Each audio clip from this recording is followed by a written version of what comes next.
back, managing in pinstripes for a 5th time. It was Ricky Henderson who ran the A's offense under Martin and is stealing the show on the base paths in the Bronx. But Oakland now has a new look, a look of power and muscle. Jose Canseco and Mark McGwire, the dynamic duo.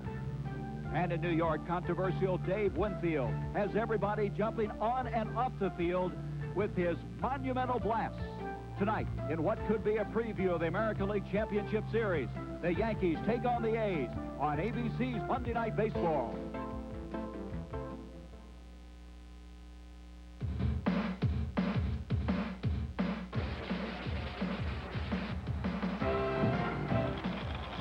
Hey, program yearbook!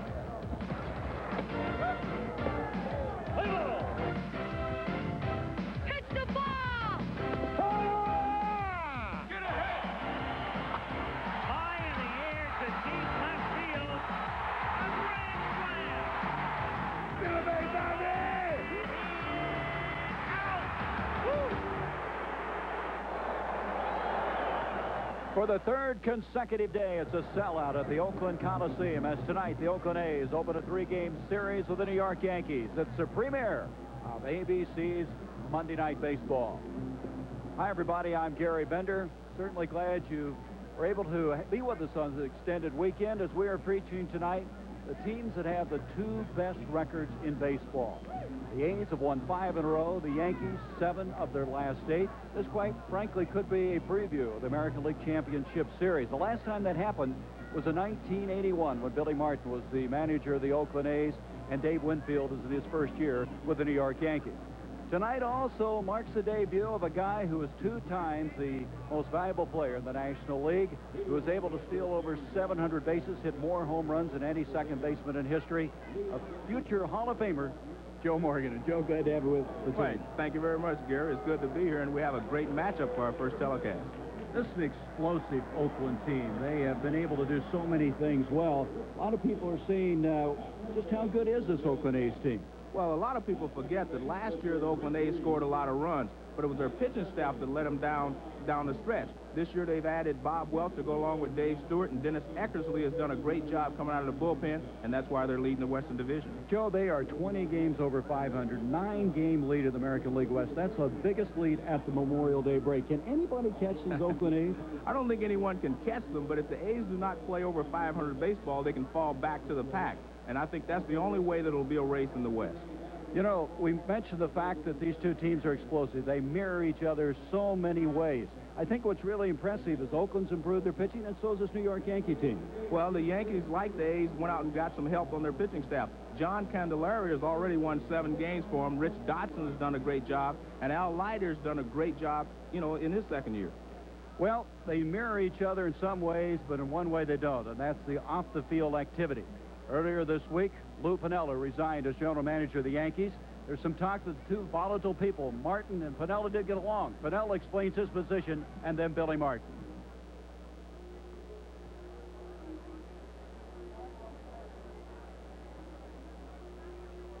Anytime you get a general manager and a manager together, there's going to be disagreements. But no, that's not the reason I'm leaving here at all. I feel that this is where I belong in the baseball end of it. When I took this job back in October, I told Mr. Steinbrenner I just don't know how quickly I'll be able to acclimate myself to an office situation, if at all. Words about the circumstances in the last couple of days. Well, Joe, I was kind of surprised that Lou left, but knowing Lou after being on the field and after being in the front office every day like he has to be, and only hours he puts in after that, something I wouldn't want to do either, so I can understand why Lou left. It's nothing personal, I'm sure, because Lou is a real smart baseball man, and I'm sure he'll come back either as a manager or have another general manager's job where he can have a little more freedom. But as far as you've been reading about in the paper about Lou and I not liking each other, that's ridiculous. But, you know, there's a lot of things that are in the paper. If I was in front of a truck and it ran over me, I'd get blamed because the truck hit me. So I just don't pay any attention to the papers. So 2 right-handers, Bob Welch going for the A's. He's won 7 in a row. Richard Dotson seeking his 100th career win. The A's and Yankees will be back with the starting lineup for this game between the two teams with the best records in baseball. Let's take a look now at the starting lineup for the New York Yankees. Henderson leading the major leagues in stolen bases will lead off. Bobby Meacham will be starting at second place in place of the injured Willie Randolph, and Washington batting third in center field. Gary, you can't replace a Don Mattingly, but Cardell Washington does a good job, and he's also backed up by Jack Clark. Clark with 9 home runs, the DH. Hal Larullo, the third baseman. He'll be followed by Dave Winfield, batting in the 6th position. He had a magnificent home run last night. Gary Ward at first base, of course, with Don Mattingly on the 15-day disabled list. Santana will be the shortstop, and Joel Skinner will be the catcher for the Yankees. Defensively, let's look at the A's, Joe. Well, Walt Weiss is the shortstop. He's a rookie, and he's on the spot because anytime you're a rookie on a pennant contender, you're going to have a problem. But the key to the Oakland defense is Carney Lansford. A lot of people felt that slick-fielding Carney Lansford should have won a Gold Glove last year. He makes all the plays at third base, and this year he's been a great steadying influence on the rookie Weiss. And so he'll have an outstanding defense behind him, he being Bob Welch. Welch looking for his 8th win in a row. He beat the Yankees on May 20th, went 8 innings, gave up 3 hits, 1 run, and struck out 4. Welch, the former Dodger, the right-hander, as Ricky Henderson will come up. But, of course, there's a little bit of drama every time Henderson comes into the game. He has 34 leadoff home runs. That's 1 off of the major league record. Yeah, Bobby Bonds hit a lot of home runs, and his son, Barry Bonds, is doing the same for Pittsburgh. So let's see if Henderson can tie that mark as he leads things off and takes the strike on the outside corner. I think we'll see a lot of fastballs from Bob Welch on the outside corner to these Yankee hitters. He does not want to get the ball inside and give them an opportunity to jerk the ball. Arnie Lanford, you see him on the edge of the infield grass. I think he's playing in there more for protection of himself than Ricky Henderson bunting, because Ricky does not bunt very much, but he hits a lot of choppers, and he wants to be able to cut the ball off in the hole if it's chopped, because Weiss wouldn't have a chance to throw Ricky Henderson out. 1 ball, 1 strike. It's going to be grounded to short. Weiss comes up with it to Mark McGwire, and there's 1 up and 1 down. Let's get an inside look on Bob Welch. A guy who should know him pretty well is Jack Clark, who batted against him when he was with the Cardinals, and of course Welch pitching for the Dodgers. Here's what Jack had to say.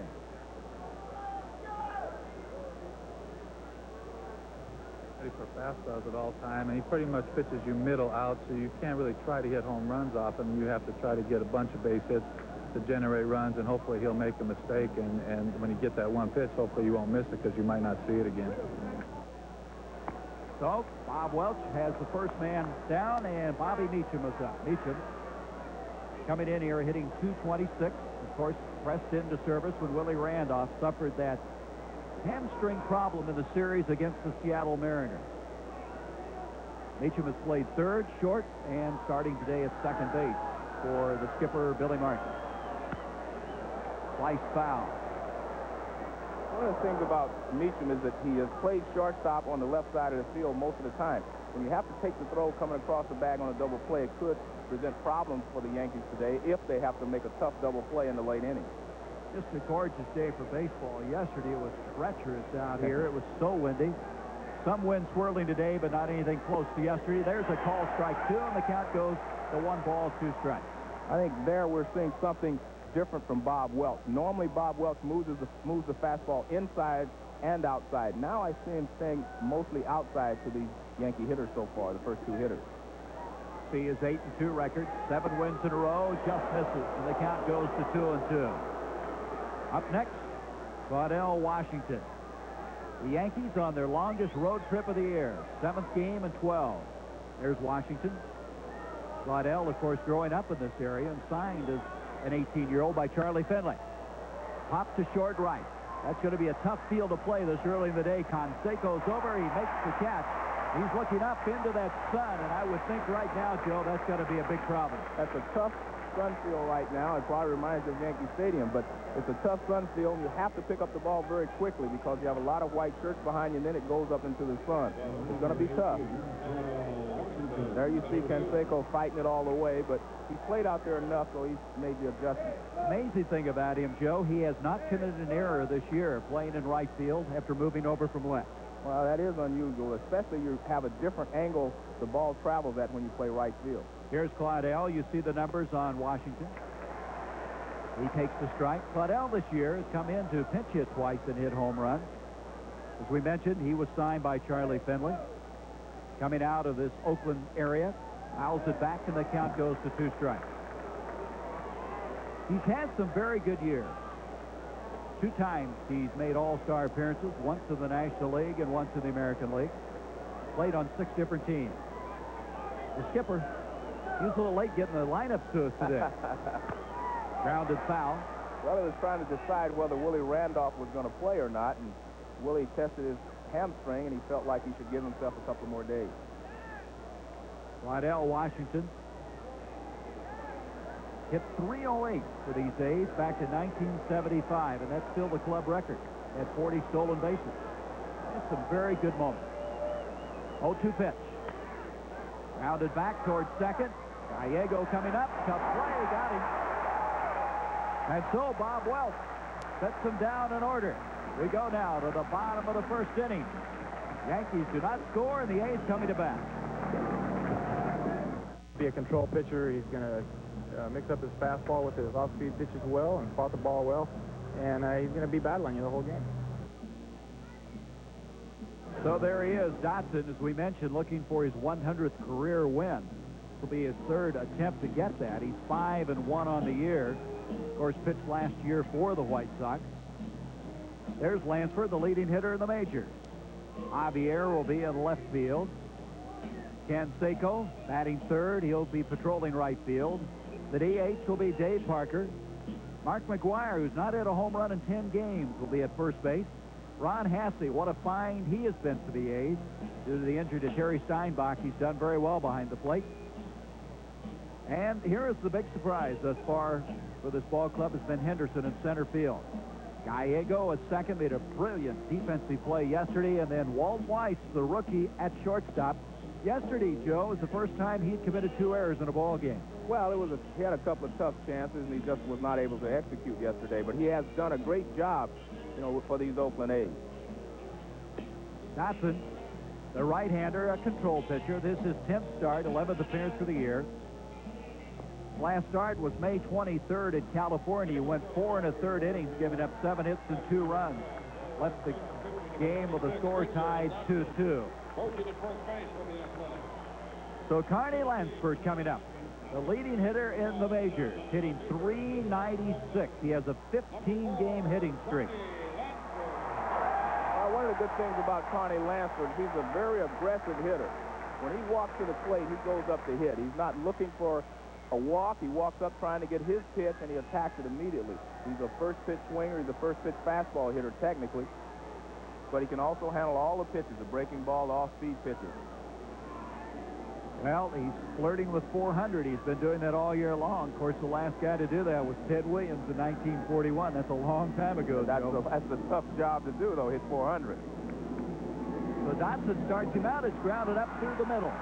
Flag down, the throw, and it pulls the first baseman off the bag. It goes into the dugout area, and going to second base will be Lansford, as Santana really had no chance on that play. I don't know why he even threw the ball. Well, I think that comes from Willie Randolph not being out there. I think Randolph would have been yelling at him, don't throw the ball to first base. See, you go up the middle, and the second baseman's job here is to let him know how close the runner is. He should have been yelling all the way, no chance, no chance, and I think they would have saved the base. Well, that's a base hit and a throwing error, and that is his 81st hit for Lansford, and his average now at .399.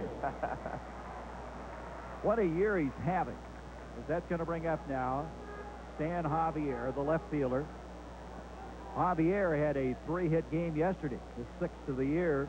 Good defensive outfielder, and of course the son of Julian Javier, the former Cardinal second baseman. So Lansford is second, nobody down, a hit and an error. The bottom of the first, no score. Dotson starts him off with a curveball, hit a straightaway center field. Washington has it gauged all the way. Lansford tagging, he's coming to third, and they're going to get him. Palarula took it, and what a throw from Claudell Washington. Actually, Carney was undecided. He was standing at second base. He was looking at Jim Lefevre. They were both trying to decide whether they were going to go. And then he made up his mind to let him go, and Claudell Washington makes the throw right on the money, all the way in the air.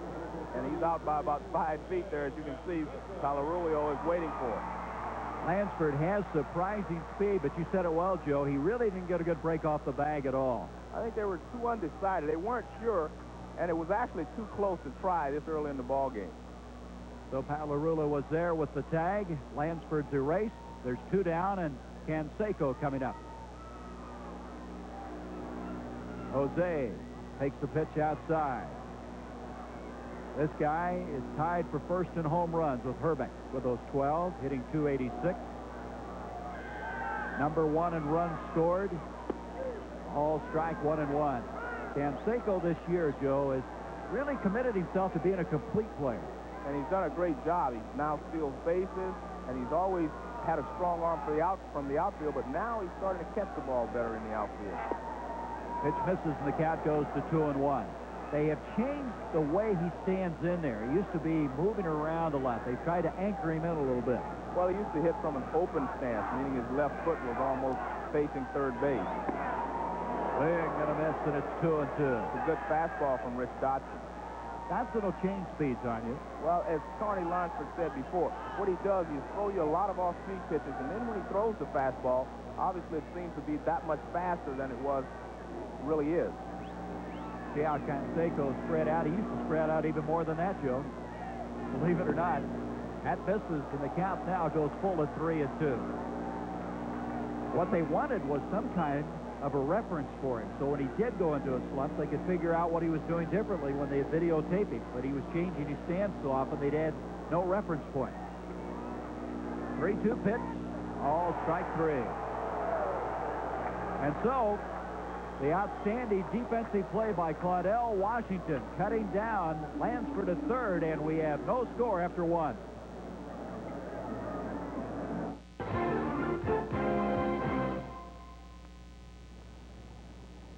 Claudell Washington, after that brilliant play, here it is again, the catch.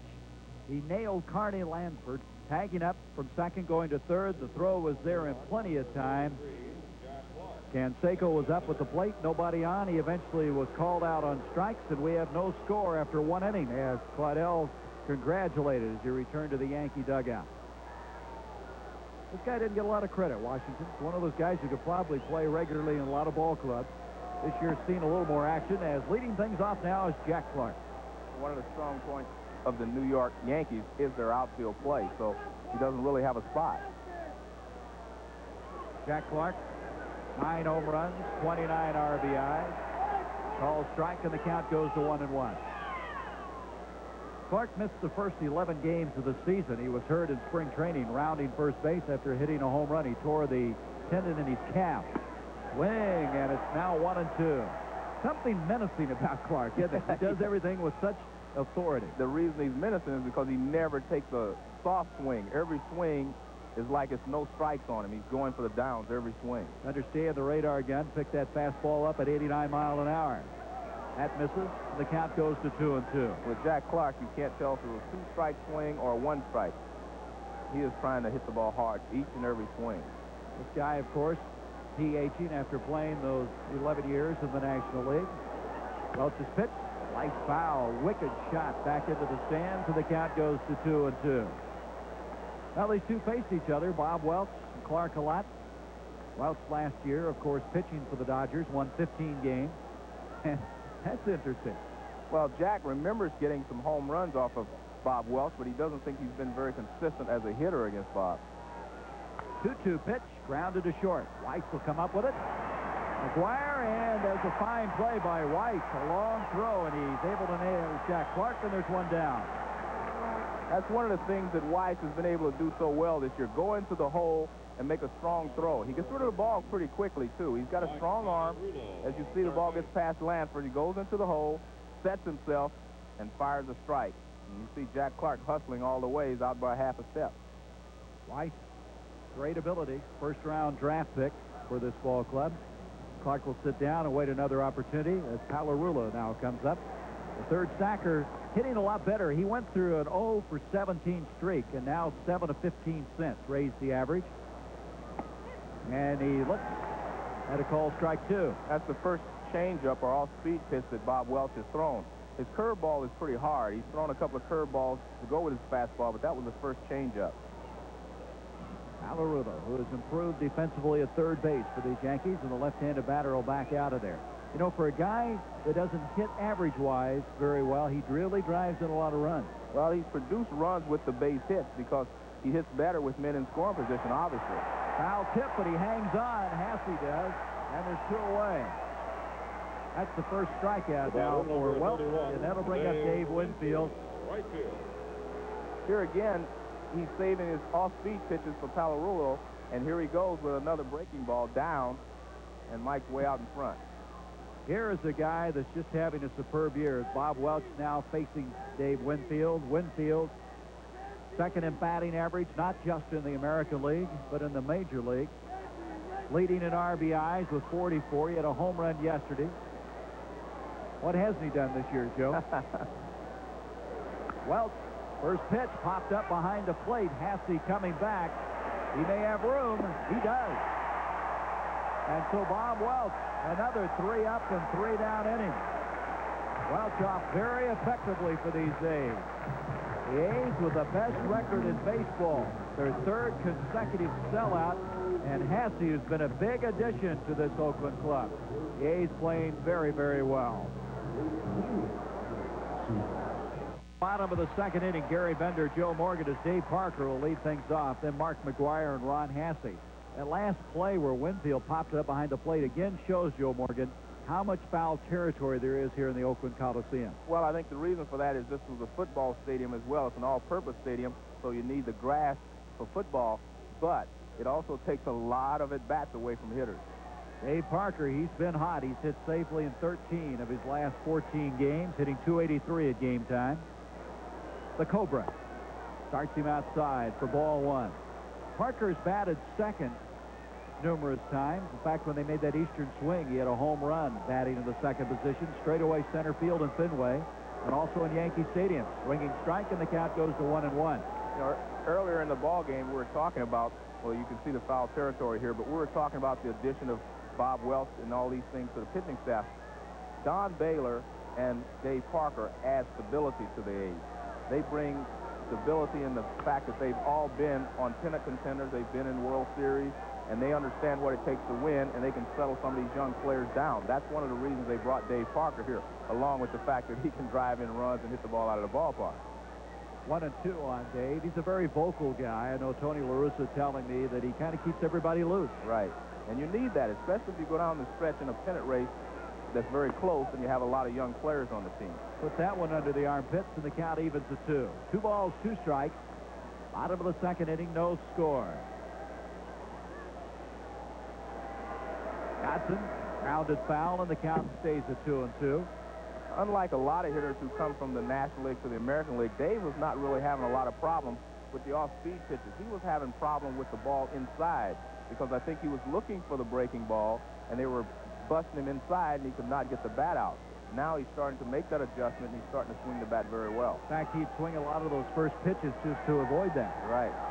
2-2, and it's high, and the count's full now. 3 balls, 2 strikes. Parker then gets out of the box, looks down to the third base coach, Jim Lefevre. This is where Rich Dotson, to me, is at his toughest because he can throw the changeup over the plate any particular time. Up the middle, Santana's over. Rafael Santana makes a fine play off to Gary Ward, and the leadoff man is erased here in the bottom of the second. Saturday on ABC Sports, we'll begin with a professional bowlers tour. It's the Showboat PBA Doubles Classic, live except on the West Coast. And then ABC's Wide World of Sports presents a figure skating spectacular. Brian Boitano, Katarina Witt, Debbie Thomas, and more take to the ice in a night of Olympic champions, plus over 8,000 women compete in the mini marathon from New York City, featuring Joan Benoit Samuelson. Mark McGuire has one fair ball down the left field line. He'll hold up as coming in with the relay very quickly on that play, the left fielder, Henderson. He holds him to a single. That ball just inside the foul line. As you see here, Mark McGuire gets out in front, and he hammers this ball down the third baseline. but you're going to see a great play by left fielder Ricky Henderson. That is normally a double, but Ricky Henderson gets to the line very quickly and holds Mark McGwire to a single. You see Mike Cargarulo diving for it, but he doesn't have a chance to come up with it. So McGwire on with one down, and that brings up Ron Hasse. There's Ricky. Ricky with that left hand probably helped him a little bit that time getting to the line. Well, it does, and he's also very quick getting to the line here. He knows this stadium very well. He's played out there for a lot of years, so he knows how to play that left field carom. Well, in '82, he set that stolen base record playing for the A's, 130 thefts. Hasse has been a welcome addition to this ball club. He's rejuvenated those creaky knees and has hit very well for this ball club. And with the injury to Steinbach, I don't know where they'd be without him. Well, he's been their most valuable player to this point of the season because of the injury to Steinbach. He's come in, and the thing that's impressed me the most about him is hitting the ball where it's pitched. They throw him away, he hits the ball to left field. They get it inside, and he jerks it. That pitch misses, and no, that's over for a call strike, and it's 1-1 to Hasse. McGwire at first. Ward not holding him on. As far as stolen bases is concerned, it's all Canseco and Lansford. Canseco third with 17, Lansford with 8. McGwire taking his lead away at first. One down, 1-1. On Hasse, pitch out. He wasn't going. It's interesting. They thought they were going to send him. Well, I think they were looking for a hit and run rather than a straight steal from Mark McGwire. One of the things about Hasse is that Billy Martin really would like to have him on his ball club. He says every time he leaves, they get rid of Hasse, and he goes someplace else and does a good job. Well, they also got rid of Rick Cerrone, who's doing a pretty good job for the Red Sox. Slice foul, left field line. 2 balls, 2 strikes. Hasse, after the game, iced both these knees down, as well as his right shoulder, which he's been having some problems with. He's also been having problems with Rick Dotson there. A 115 batting average. That's not very good. 2 balls, 2 strikes, 1 out. McGwire takes his lead at first again. Ward is not holding him on. Rounded foul. He's getting some pretty good cuts to Dotson. Dotson is really deceptive in that a lot of these pitches look like they're fastballs, but they're really changeups, and he's just taken enough off to get the hitters out in front. And it looks like they're having good swings, but really they're out in front of the pitches. Thus far, he's given up 2 hits, 1 to Lansford, who was cut down at third. McGwire at first with the second hit of the game. Hasse, 2-2 count. And that'll go through the hole into left field for a base hit. McGwire will make the turn at second and hang on. And we have 2 men on with 1 down, and that's going to bring up Dave Henderson. And that's what Ron Hasse has been doing all year. He's been hitting very well with 2 strikes. He goes the other way when he gets in trouble. Well, he had 18 RBIs in the last 20 games, that time moving the runner over. And here is Henderson. What a surprise he has been, both offensively and defensively. Look at those numbers. 319, 5 home runs, 20 RBIs. Strong arm, and he'll run the ball down in center field. Well, he's done a good job, as you say, all the way around. But I think the most pleasant surprise has been his hitting. I think they knew he could catch the ball in center field, but he's done very, very well hitting in the 5th and 6th spots in the lineup. So 2 hits in the inning. McGwire leads off at second. Hasse at first. Dotson on the way with a pitch. And it's a ball. 1-0. Shows you how he's delivered in the clutch. This guy, of course, is the starting center fielder for the Red Sox, and then they made room for Ellis Burks, and he went on to the Giants, and there's the call strike, and it's 1-1. So to get a guy like Henderson is quite a bonus. And most people will always remember the home run he hit in the League Championship Series that got the Red Sox into the World Series. Rounded foul, third base side. That was Game 5 when he hit that home run. Then he went on to hit about 400 in the World Series. Started out with the Seattle Mariners, came to the Red Sox in that trade with Spike Owen. Of course, is now the regular shortstop for Boston. When you watch Rich Dotson, you go back to the things that Carney Lansford said about him at the beginning of the show, and that is he mixes his pitches well. 1 slow one, 1 fast one, 1 slow one. Good cut, and the count stays at 1-2. And he got away with a mistake there. He hung the curveball, and Dave Henderson had a good cut at it, but just fouled it back. Tony La Russa, of course, as you look at Tony, knows Dotson very well because Dotson pitched for him when Tony was the skipper for the White Sox when they won the American League West in '83. That was when Dotson won 22 games. Says he's got a great heart. He'll battle you. Right now, he's in a battle. 2 runners on. And now, Skinner calls time. He'll go to the mound. Well, I think Dotson feels that he has Dave Henderson set up for one pitch. And I think that may not be the pitch that they went over in the scouting report. And that's why Billy Martin is coming out. What happens is you go over hitters in your meetings and you say, well, I want to get this guy out. I don't want you to throw him a fastball with men in scoring position, or I don't want you to throw him a curveball, whatever the pitch may be. But a pitcher gets on the mound, and he feels like I can get the guy out with this pitch here. And the catcher's only doing what he was told by the manager. And so they have this confrontation, and then the manager comes out and decides and says, hey, throw what I told you. And it's that simple. 60-year-old Billy Martin, who grew up in the Oakland area, the Berkeley, California area, retreats to the dugout. 1-2 now to Henderson. Foul back. He is battling Dotson, and likewise, Dotson is battling him. That was an excellent pitch from Dotson. It was a changeup, low and away. And there wasn't much that Henderson could do with it other than foul it back. So the count stays 1 ball, 2 strikes, 1 out. Runners at first and second. No score, the bottom of the second inning.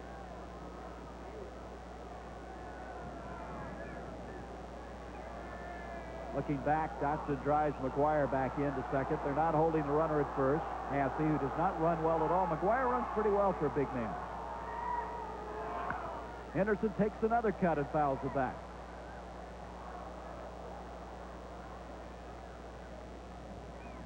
So the count stays 1 ball, 2 strikes. This Oakland team went back on that Eastern swing. They won the first game against the Yankees behind Bob Welch, then lost 2 of them. One of them was to John Candelario, who was just absolutely brilliant. No chance that game. I think Dave Henderson is causing a lot of confusion to the Yankees here. That's the 4th straight foul ball he's had. 1-2 pitch. High ball, right center field. Washington hustling over. Claudel makes the catch. The runners will have to hold, and there's 2 down. That was a high fastball, and he got in a little bit on Dave Henderson's hands, and he wasn't able to drive the ball. Gallego will come up. Mike Gallego, who was just scintillating yesterday. He made an unbelievable catch of a little blooper hit into short right field. Also smacked a home run Friday in that series with the Red Sox. We have Gags playing second base for Oakland and Pags playing third base for the New York Yankees. A lot of nicknames. Dotson now with 2 down. That's going to go to the backstop. The runners will advance. McGuire to third. Hasse goes to second. Let's look at this one again to see what happened on this between Skinner and Dotson. That's a breaking ball. Pitch. Yes, a curve ball that bounces. Skinner does all he can. He tries to jump over in front of it, get his body in front, but the ball bounced away from him. That's a true Major League wild pitch. So 1 ball, no strikes. Gallego. Weiss is on deck for the A's. McGuire with his lead at third. Fly ball, right field, going back towards the stands. Ward giving chase, but no play. Again, there's so much room over there, Joe. You just can't give up on any ball. It was like he was running for 5 minutes. I mean, and he still had a shot at it. Ward has pretty good speed. He can play the outfield, of course, as well as first base, but could not get to that one, and the count 1-1. Gallego played at UCLA. Pesky hitter. Very good defensive player. He and Glenn Hubbard been sharing second base. 1-1 high, and the count goes to 2-1. So Dotson in somewhat of a jam. McGuire at third. Hasse at second. 2 down. Bottom of the second. No score. This is where the toughness that La Russa was talking about with Dotson comes in. Right, and it's 2-2. It's not very tough to pitch if you don't get anyone on base. But when you get guys in scoring position, can you make quality pitches? That's what separates the good pitchers from the average pitchers. So Dotson, the 29-year-old right-hander now, the 2-2 count. Fly ball center field. Washington going back, still going back, and he makes the catch, and Dotson's out of the inning. So the A's are able to get 2 base hits, but not able to score. And after 2, Dotson and the Yankees deadlocked. this year on ABC. It's called the Best Line of the Week, and it goes to Tim Leary, the right-hander for the Los Angeles Dodgers, who pitched a one-hitter against the Phils. This is a guy that really resurrected his career. He went down to Mexico, found a split-fingered fastball, Joe, and it has made him a very effective pitcher. He's pitching tonight for the Dodgers, and that is our ABC's Best Line of the Week. The only hit was Darren Dalton, and later tonight we'll have ABC's Worst Line of the Week, that dreaded Worst Line of the Week. Gary Ward to the plate. Strike one on him, and this one misses, and the count goes to 1-1. Gary Ward's always been a good hitter throughout his career, but he's really struggling this year. Gary usually hits the ball left center, right center, and he's been a pretty good hitter. Hitting 200 coming into this game. 2-1 on him. Gary had a couple of excellent years for the Rangers. One year he had 28 home runs. He started out fast last year for the Yankees and faded after the All-Star break. 3-1 on Ward. Ward will be followed by Rafael Santana and then Joel Skinner, bottom third of the order. Gary, I've seen Bob Welch pitch hundreds of times, I guess, and this is the most I've ever seen him stay on the outside corner. That looks like a broken bat single to right. Sounded funny as Ward now, after a 3-1, laces one to right field. Canseco brings it in, and that is the first hit of the game off of Bob Welch. Ward at first, Santana coming up. Welch works very quickly on the mound, wastes little time out there as Santana comes to the plate. Here's a guy that's out of Billy Martin's doghouse, I should say. He made a very critical error at the start of the season that handed the Yankees their first loss, but fought his way back and kind of stabilized them defensively. Well, I think Santana's a very good Major League shortstop. He's played on a championship team with the Mets, so he's proven that he can play under the pressure of a pennant race. Santana, starting shortstop for the Mets the last 3 years. 1 year he played in 153 games. Inside, and the count now 1-0. So Welch, the leadoff man, on with a base hit. We're at the top of the third, no score. Santana, the play that really got him in trouble with Billy's, he messed up a sure double play, and it ended up being a 6-run inning, and the Yankees lost it. There's a move to first. And there was something publicly said about Billy. He acted like he didn't care if Santana ever played again, but he's worked his way back into the lineup. Well, I think you have to give Martin credit for staying with the guy and saying, okay, if you prove to me you can play, I'll put you back in the lineup. And he's proved that he can play, and he's back in the lineup on an everyday basis. Right call. 1-1 now on Santana. And that was the first direct trade ever made between the Yankees and Mets. Mets wanted to make room for Kevin Elster, who's now taken over at shortstop. 1 ball, 1 strike, and 1 on. It's kind of tough to trade inner city like that, because if a guy goes over and does a great job, you're going to look bad for a long period of time. You got to give Lou Piniella a lot of credit. This is one of the guys he's able to pick up along with Candelaria, Dotson. There you see Walter Weiss on the left. He's giving a signal to Mike Gallego on who's covering the bag at second in case Ward tries to steal. Usually in a situation like that, the veteran does that, right? Right, but I guess Weiss is the regular player. He's the everyday player, so he's the one giving the signals now. 1 ball, 1 strike. I don't know if that hit the bat or what. Hassey wants to know. He's asking home plate umpire Rich Garcia. I thought I heard something. I don't know if it was the bat or what, but I thought I heard some contact. I don't know. It's hard to tell. Looks like it hit him, doesn't it? Right, but I heard something. Well, Hassey is still arguing with Rich Garcia, who's the crew chief. He's behind the plate. Dale Scott at first, Rick Reed at second, and John Hirschbeck, the third base umpire. We'll take another look at it, but I don't think we're going to be able to tell. The ball does change its trajectory slightly. Well, what we have is a 2-1 count. 2 balls a strike on Santana. Ward at first, being held on by McGuire.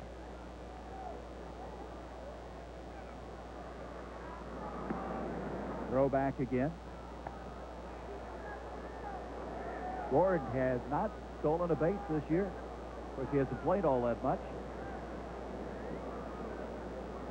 Tall Ricky Henderson with his 34. fouled back. The count evens at 2-2. Well, one thing it does, though, Joe, even though you don't steal any bases, well, the way they're calling balks nowadays, you still got to keep them at least occupied. And Bob Welch really comes close to a balk, you know, because he does not always stop completely. 2 balls, 2 strikes, and it's full now. 3-2. Welch, 31 years of age. He played collegiately at Eastern Michigan University, where he's an All-American. I think we'll get a chance to see now if he's still a gambler. Yes, he was going, and he fouled it back. You know, Billy Martin is an aggressive manager, so you would feel that he would send Gary Ward in this situation. 3 balls, 2 strikes, put the hit and run on. Joe, that's a good point. In talking to the A's, they say, what do you think about when you think about Billy Martin? They said he'll try anything. He's always pushing, always looking for an angle and advantage. But I think that also helps keep the players' minds on the game. It keeps them, makes them aggressive. If they know the manager's aggressive, the players will be aggressive. Little lob throw to first. Skinner due up next. Santana at the plate, full count. Ward is going, and a pop-up short right field. Gallego going back on the outfield grass, and again looking up into the sun, but he's equal to it, and there's 1 down. The sun is not as tough at second base as it is in right field, because at second base you're shielded a little bit by the rim of the stadium. In right field there's no shield. So Joel Skinner will come up. Joel, an excellent defensive backstop. Hit his first home run on this swing. First in 104 at-bats.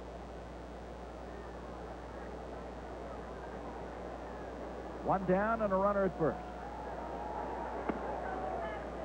This is inside, and the count goes 1 ball, no strike. When you watch Bob Welch, he throws a hard curveball.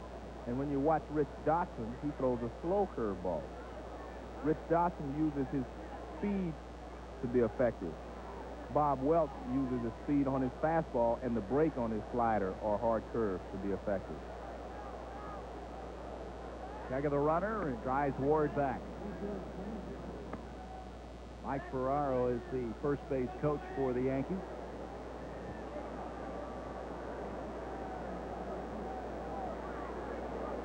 Skinner had a notion, tried to hang up, went around anyway. That may be the best fastball Bob Welch has thrown in this ball game. That one has some giddy up on it. You could hear it clear up here, couldn't you? Skinner, whose daddy was Bob Skinner. Quite a player himself and manager in the major league. That was a 90-mile-an-hour fastball that Welch threw. Welch taking his time. McGuire holding Ward at first. 1 down. Swing and a miss, and the count goes to 1-2. And he just challenged Skinner on the last 2. It's 90 again on that radar gun. And Bob Welch has such a good fastball that he can challenge even the best hitters in the Yankee lineup. But he has to get the proper location. He can throw the high fastball. It's going to be tough for them to catch up with it. But if he throws that fastball in the middle of the plate to some of the big sluggers, they can catch it. 1-2 pitch. Struck him out. Second strikeout of the ball game. That'll bring the top of the order up, and Ricky Henderson, who's They call the balk. Wait a minute, they're calling a balk? Yeah, they call the balk. Well, Joe, this is your department. Well, I think second base umpire Rick Reed called it. That's 11 balks now on Welch this year. At second on the team, Dave Stewart has 12. So instead of a strikeout, now down at second base is Ward. Well, as I said about Welch is in a hurry. He likes to pitch fast, and he goes to the plate very quickly. And sometimes he does not stop completely. That wasn't real bad there. Well, I tell you, that's the reason I'm giving you that department on the box this year. I'll let you call them. Fly ball, right field. Canseco got a late jump on the ball, and that ball's up against the wall. Ward had to hold up, and he's going to have to hold up a third. He didn't know if that ball was going to be caught. Canseco, I don't know if he had lost it for a while or not, but he did not get a jump on that ball. Bounced up at the base of the wall, and now runners at second and third, and there's only one out. Well, what happened really was Canseco plays very shallow, and he has a long way to go, and the ball is carrying very well. And as you see, the ball hits the base of the wall. I think it was more that he was playing shallow than actually the sun bothered him. Well, what a big difference that ball makes. Instead of striking out Skinner, he had Ward at second. Skinner now doubles. Ward's at third, and now the top of the order in Ricky Henderson. But you have to point out that Ward should have scored on that ball. It was a bad base running. You have to be a little over halfway, especially with one out. You're not really concerned about tagging up. He should have been halfway, and when that ball went over Canseco's head, he would have been able to score easily. Third base coach Clete Boyer down there talking to Ward, who leads off Skinner at second. Henderson, who grounded out the first time, calls strike to Ricky. The A's are playing the infield back, so they're going to concede the run if Ricky hits it on the ground to one of the infielders. But Carney Lansford at third will have a play at the plate if he has the charges. But everyone else on the infield is way back. 0-1 pitch. Fouls that. You know, it's amazing of all the balks we've had this year, Joe. On May 24th, last Tuesday, the entire Major League went without one balk. That may be the only day that happens this year. I think Welch would like to have had that happen right here. Really pitching now in a jam. One out, two on. 0-2 count now to Henderson.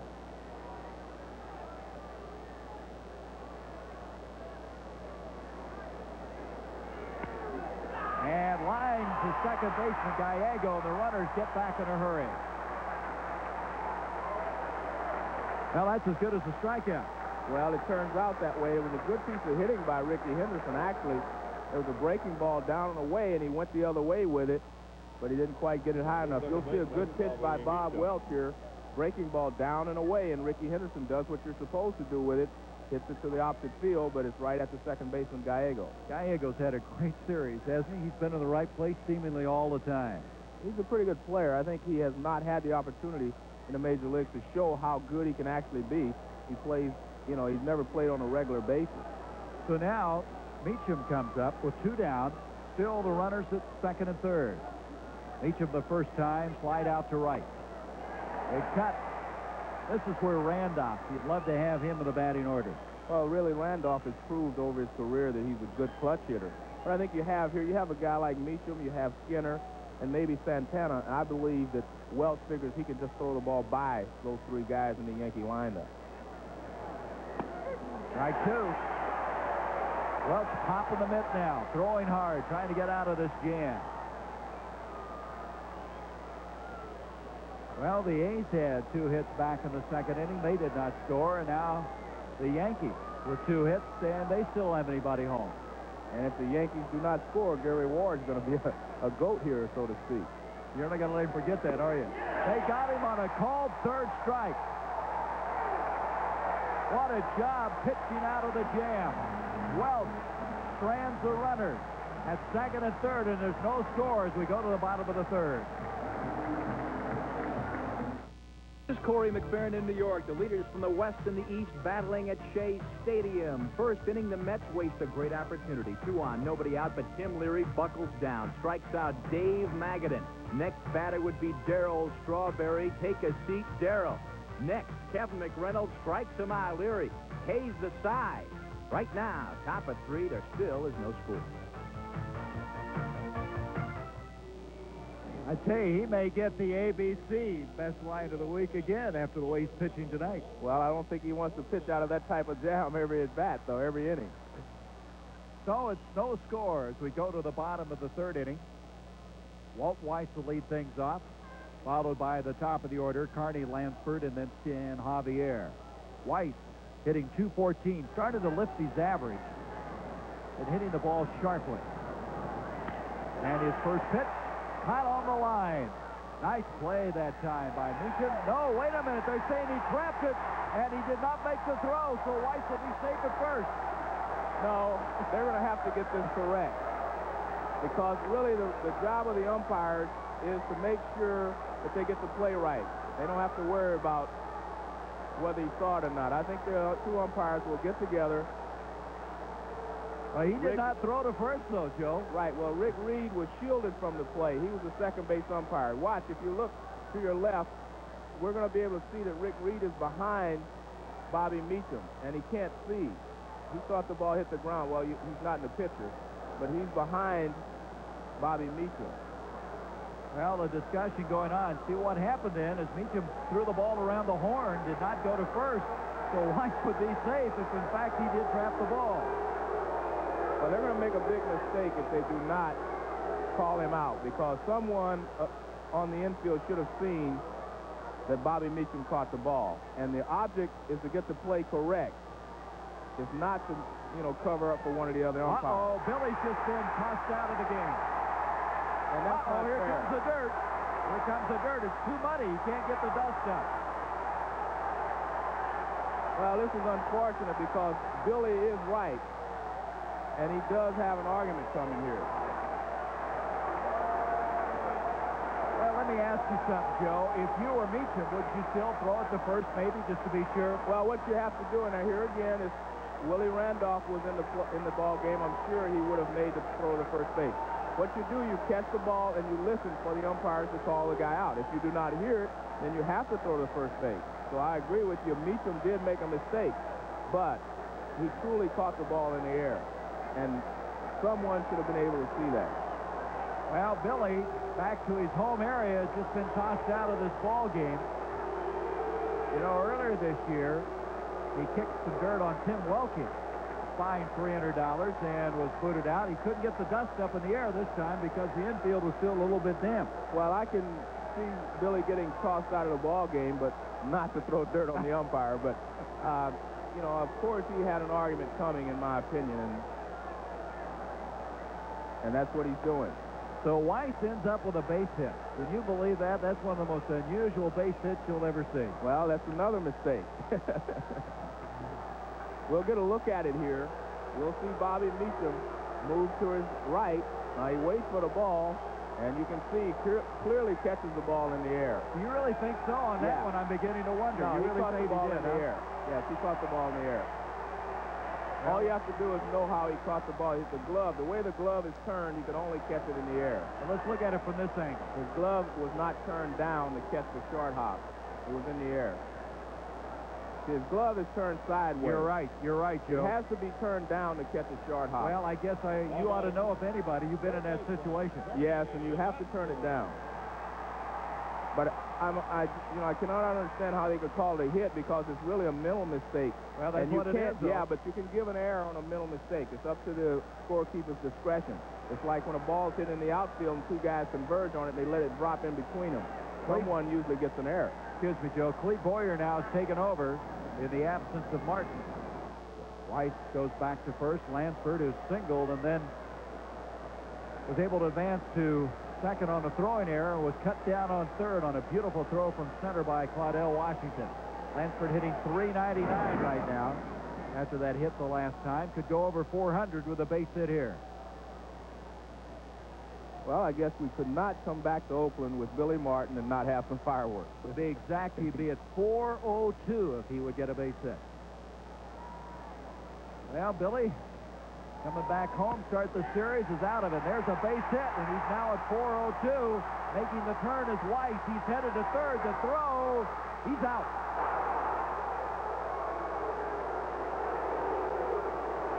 So 2 times A's base runners have been cut down at third. You don't mess with Winfield out in right field. Well, Dave Winfield has done this numerous times in his career. As we see, Weiss goes in head first, and we'll see the tag, late tag, applied by the third baseman there. Pag? Yeah, Pag. Well, Winfield, with as fine an arm as there is in big league ball, looks like he said, all right, you're going to take one away from Meacham, I'll get it back. And he did at third base. At first, though, with a base hit, his second of the game is Lansford. 5 hits now for the A's. They still haven't gotten anybody home. Boy, we've seen some very unusual play in these first 3 innings, haven't we? Big lead at first by Lansford. Lansford with 8 stolen bases this year. 4 of 8, caught 4 times. Javier at the plate. Stan slide to center the first time. 2 plays at third, and the A's have been cut down. Fly ball center field. Washington giving ground. He'll put it away. And retreating back to first is Lansford. Let's go back now and recapture Winfield and how he was able to cut down White headed to third. Not only his arm, but he charges the ball, and he gets the throw away very quickly, as you see here. And he keeps it low so that the shortstop, Santana, could cut it off and hold Carney Lansford to first, and the throw is right on the money. Well, Dave Winfield has just been a complete player all year long. For that matter, his entire career. As now Canseco comes up. He was called out on strike. Winfield having one of those MVP-type years. Second in batting in the American League, leading in RBIs. Pitch inside to Canseco. Jose is in the top 10 in 7 offensive categories in the American League. Number 1 in runs, 3 in RBI. Tied for first in home runs with Kent Herbeck of Minnesota. 1-0 pitch, misses, and it's 2-0, and Skinner goes to his knees to come up with that one. But Jim Lefevre must wonder what he's got to do to get somebody in at third base. He's had 2 of his guys cut down at the third base bag. Well, Lefevre's an aggressive coach, and I think if you're a manager, you want your coaches to be aggressive, because, as I said, if you start to be aggressive, your players will be, and that's what the Oakland A's have tried to do all year long, and most of the time they've made it. Canseco hit sharply to short, but the force is second, and the Yankees, after some controversy, get out of the inning with no damage. We played 3 at the Oakland Coliseum. Most interesting ball game. No score between the 2 teams with the best records in baseball. Baseball. This ABC Sports exclusive is being brought to you by Bud Light. Everything else is just a light.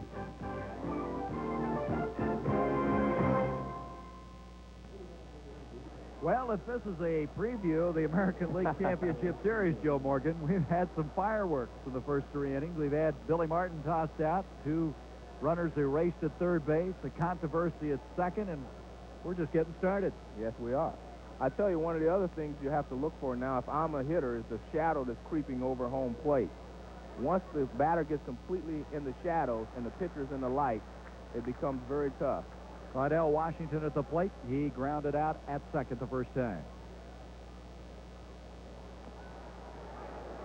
So we welcome everybody to the Oakland Coliseum. 2 teams with the best records in baseball, and right now after 3 it's scoreless. So we've had some fireworks for a game that has not produced a run. Dave Winfield cut a runner down at third. Claudell Washington cut a runner down at third. A controversy on a ball at second. And Bob Welch, who thus far has given up 2 hits. Pitching to Claudell Washington, and the count now goes to 1 ball, 2 strikes. Bob Welch got into a jam, giving up 2 hits in the inning. He escaped, as did his counterpart, Richard Dotson. And Joe Morgan, it's been the kind of game where these 2 clubs are just kind of slugging it out with each other. You can tell they're kind of looking down the stretch, what might eventually evolve into the American League Championship Series. Well, you're looking at East Coast and West Coast, and I think that has a lot to do with what's going on here as well. The fans here do not like the Yankees. Ground ball over second. Walter Weiss comes up throwing. And another thing we should add is that Billy Martin was tossed from the game, and it evolved around the play at second when they said that Bobby Meacham trapped the ball. Billy tossed from the game, and Billy, who of course grew up in Berkeley, California, returning home, but didn't get the kind of homecoming he desired. Well, I think Billy Martin got a little bit upset here. Like I said, I thought he had a gripe coming, because I feel like Bobby Meacham caught the ball as well. But as they say, you can only go so far, and Billy stepped over that line. But what really erased that, though, was Winfield cut down White, who tried to move from first to third. And so it really did not hurt the Yankees, except they now have Clete Boyer in charge. As you look at Jack Clark, Clark grounded out to the shortstop the first time. 1 down, top of the 4th, no score. A sellout crowd for the 3rd consecutive day for Oakland. They're talking, Joe, about having over 2 million in attendance this year. That would be a record for the Bay Area. Well, they have a very exciting ball club. They're playing very well, and that's what brings fans out. Clark High fly ball, short right field. Canseco coming in. Gallego back. Looked like they were kind of wanting to see who's going to take that. Little indecision. Canseco makes the catch, and as we've talked before, Joe, it's pretty treacherous in right field right now with the sun. And I think that's why Mike Gallego went so far out. He wanted to give Canseco as much help as he could, but Canseco had it all the way. Well, there's 2 up and 2 down. I think Jack Clark was the last hitter to be able to hit under normal conditions. Now you have the shadows from the stadium over home plate. And the way Welch has been firing a lot of 90-plus mile-per-hour fastballs, that'll make it even tougher. Right. When you come out of the sunlight into the shadows, it's really kind of like walking into a dark room at first. It gives you time to give yourself. Well, we showed you Martin getting tossed. Here's the reason. See, Bobby Meacham playing in place of the injured Willie Randolph. He thought he caught it and did not make a throw at first. They say he trapped it, and Weiss was awarded a base hit. Which I still don't understand why it was a base hit, but Bobby Meacham should have thrown the ball to first base if he did not hear an out call from the umpire. Now they're ruling at the plate, swing and a miss. And the count now even to 2 balls, 2 strikes. Pags, the first time, went down swinging in the second inning. These shadows actually favor Bob Welch because he is the hard thrower of the 2. Little half swing goes back, and the count goes to 2-2. And what the ball actually looks like is when he releases the ball, it looks like fuzz coming towards you. You can't really see the stitching on the ball to see if it's going to break. You can't see if it's a fastball, and it's just a piece of fuzz coming towards you, and all of a sudden it's by you. Late again. Count stays at 2-2. Bob Welch, of course, coming over in that trade, that 3-way trade with the Dodgers and Mets. When he was a rookie, his locker mate, his rookie year, was Tommy John.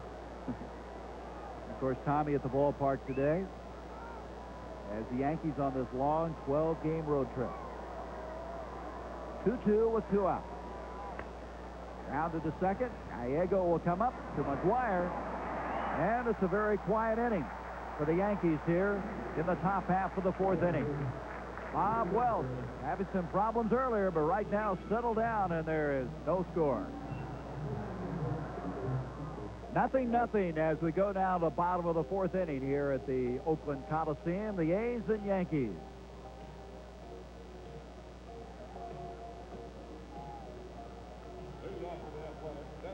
So Dotson will face Dave Parker as we go to the bottom of the 4th. He'll be followed by Mark McGuire and Ron Hasse. Parker the first time grounding out to the shortstop. Dave making the transition to the American League after so many fine years in the National League.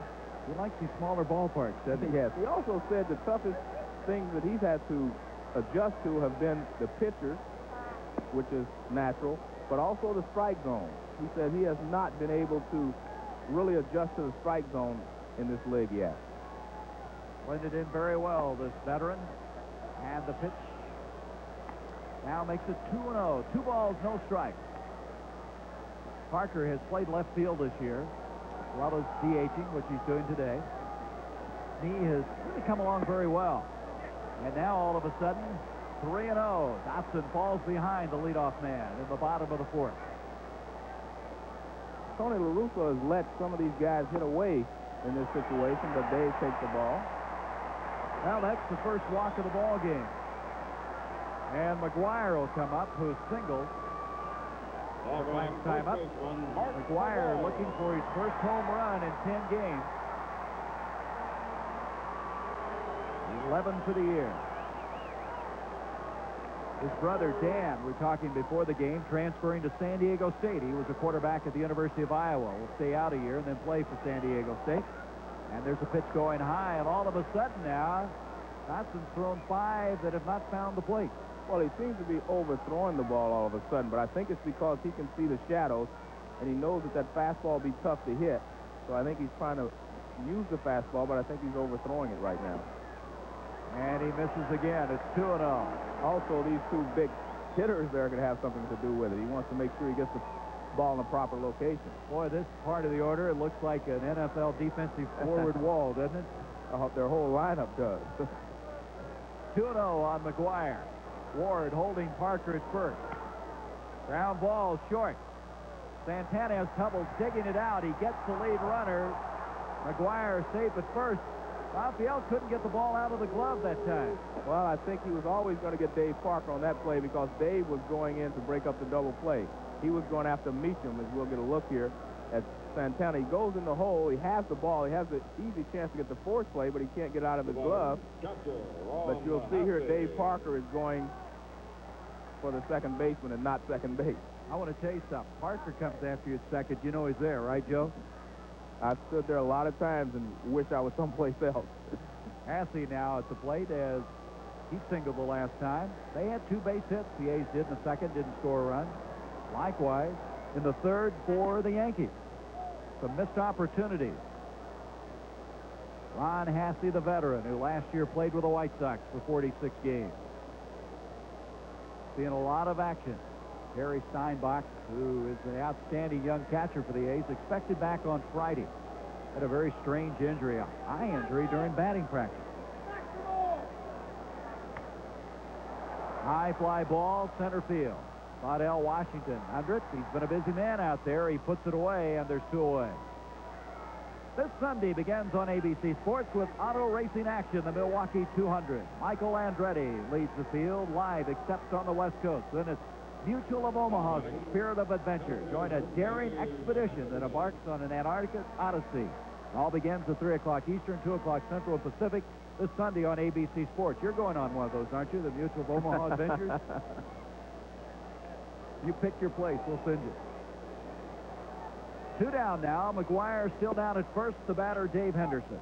Henderson wide out to center field the last time. Dave has really solidified that center field position, an area of concern for the A's at the start of the year. There's a shot deep to left field. That ball is hooking foul. Out ahead of it, Dave Henderson. Well, he took a little off the pitch, and that's why Dave got out in front. But that's what Rich Dawson does so well. Here's the pitch.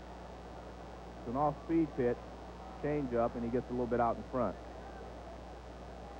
Hit it well, but a little bit out front, pulled it foul. Symmetrical Park here, 330 down the line, 375 in the power alley. There's Henderson wishing he had that one back and straightened it out a little more. 400 straightaway center. The ball does not carry all that well, especially at night here in the Oakland Coliseum. This is definitely not a home run hitter's ballpark. Oh, that was a tantalizing breaking pitch, but it missed, and it's 2-1. 2 balls a strike. 2 down. Bottom of the 4th, the runner at first in McGuire. That's Ward holding him on. Dave, a good cut, and that'll even it up at 2-2. You mentioned about this not being a good home run hitter's ballpark, but when you have Canseco and McGuire and Parker and these guys, they can make it look like a home run hitter's ballpark. Skinner will go out to talk with Dotson once again. On deck, Gallego for the A's. Mike, who's just played marvelously well in this series defensively. Not a very big guy, but he got his first home run Friday night in that series with the Red Sox. And Tony La Russa. Talking to Jim Lefebvre about this guy, he says he's never been around a guy that is so well organized. He does not miss a thing. 2-2 pitch. And this will be fouled back into the stands. I think he's done a tremendous job with this Oakland A's team, not just this year because they're in first place, but also last year. They started off very poorly, and they had a chance of going downhill from that point. But he kept their confidence up, and eventually they became a contender last year. They fell out of the race late in September, but he established that they could win, and he came back this year, and he's just doing a tremendous job for the A's. Ground ball to short. Santana's over. They'll get the force at second, and that will take care of the Oakland A's here in the bottom of the 4th inning. We still have no score as Dotson against Welch. 5 hits by Oakland, 2 for the Yankees. We go to the top of the 5th. Playing in his first year with the New York Yankees. Took this pitch hit by Tony Armin into the left field wall, makes the catch, and Dave Winfield, in his book, A Player's Life, said that was the highlight of his career. And interestingly enough, Joe Morgan, it came at a time when he was not hitting well. He went on to go 1 for 22 in the World Series that year. Well, I think it points out what you said. Dave has been a complete player, and he's worked to be a complete player all of his career. And I would have to agree with him. That might be the best catch of any left fielder's career. He struggled in that series with the A's, struggled in the World Series. Here he slices one back foul, and the count goes to 0-2. Winfield popped up to the catcher the first time. Dave, second in the major leagues in batting average. Palmeiro, who leads the National League, is not as high as he is. And, of course, Lansford, who's now over 400 at this juncture after 2 hits tonight, leading everyone, as this time he swings late and fouls it back. One of the things that Bob Welch is still doing very effectively against the sluggers in the Yankee lineup, meaning Clark and Winfield and Pagliarulo, he is definitely keeping the ball away from them. He is making them reach for the ball. And I think Dave Winfield and both Jack Clark realizes that Bob Welch can pitch them inside with the fastball, so they don't lean out there too much. This is outside, and the count goes to 1-2. Welch beating the Yankees on May 20th back in Yankee Stadium. Then the Yankees winning the next 2.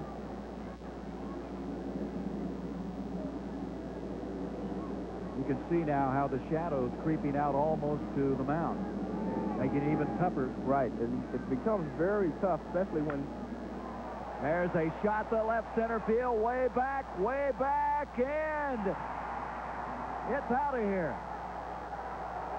Had to wait. Javier made a valiant try at the wall, but Winfield, his 12th home run of the year.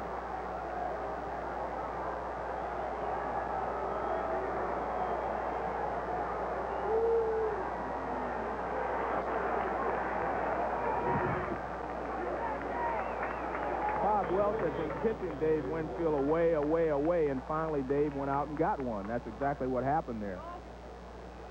So now Canseco, Herbert, Incaviglia, and Winfield are tied for the American League lead with 12 home runs. Incaviglia hitting one earlier today. Strike call. We're going to look at it. You see Winfield goes out. The ball is away, and he goes out and drives it into left center field. When you're that big and strong, you can do that. Watch Javier as he goes up there at the last moment. Made quite a try at the wall, just couldn't quite pull it down. 1-1 now on Ward. Ward single the last time up. Ground ball to short. Weiss will come up throwing. 1 out. Let's go back again. I want to see Javier's effort. Number 28 is Javier, the left fielder. Let's watch it. Maybe he saw Dave Winfield's catch in the top of the inning, and he tried to do the same thing, almost. Shortstop, Rafael Santana. Good effort. And he thought he might have it. He had to look in his glove to make sure. Well, that's what I looked at. Yeah, I thought he may have had the catch, too. He checked the glove, but it was not there. So the 12th home run of the year for Winfield. Santana ground to short. Weiss coming up. Carbon copy of the play before. And there's 2 down. That'll bring up Joel Skinner, batting 9th in the order. Joel Skinner. I think one of the reasons both of these teams are in first place in their division is because they both have dominant players. By that I mean a guy like Winfield, Clark, Mattingly. These are dominant players. They can carry you for a long period of time. See, good players can carry you for a week or 2, but these guys can carry you for a whole season. And the A's have Canseco, McGuire, and Parker, the same type of players. Skinner laces that one to right. Canseco for a moment indecisive, but comes in and makes the catch, and that retires the side. But the Yankees jump on top 1-0. Dave Winfield with his 2nd home run in as many days as we go down to the bottom of the 5th. Gary Bender along with Joe Morgan. Dave Winfield just hit his 12th home run of the year off of this guy, Bob Welch. And Welch, you could see, disgusted. He had a 1-2 count on Winfield when he rifled it out. 5th home run of the year that Bob Welch has given up. And that's the difference of the ball game now. 1-0 as we go to the bottom of the 5th inning. Gallego leading things off, followed by Weiss and Lansford. 1-0 pitch, grounded foul. You know what's interesting, Joe? We watched Winfield in batting practice. He didn't hardly get the ball in the air. We both commented on the fact that he was hitting all ground balls to shortstop. And that ball went over shortstop. It just had a little more elevation on it than the ones he was hitting in batting practice. What a year this man is having. He's been embraced by the New York fans in his 8th year with the Yankees. That book has caused a lot of controversy, but maybe has spurred him on. Well, I think Dave is a competitor, and he's written a book. He's gotten criticized by some people for it, and he's not going to let them beat him. He's going to show them that he can still play. 1-2, and Gallego stays alive, fouling it down the first base side. And as I mentioned before, sometimes when you played 10, 15 years in Major League, sometimes you need a little something to spur you on a little bit. And I think this book has really helped Dave more than it's hurt him. 1-2, and the count goes to 2-2. There's some thought, Joe, and you would know, that they would take a lot of energy for Dave making appearances for the book, distractions, but evidently not so. Well, when I talk to him, concentration is the key to being a good hitter or a good defensive player. You have to be able to concentrate. And sometimes when you get tired, your concentration goes. But Dave obviously has been able to keep his concentration level up, and that's why he's doing so well. Drafted by the NBA, the NFL, and, of course, went to baseball. Gallego pops this one up, third base side. Coming over Skinner, he's got it. So the first man is erased here in the bottom half of the 5th inning. That'll bring up Walt Weiss. We talked about the room and foul territory. As you mentioned, Joe, this is a football ballpark as well, and that's the reason for it. And Skinner going back, having a lot of room. You wouldn't get to that one in a lot of ballparks. Normal ballparks, that's about 30 rows deep.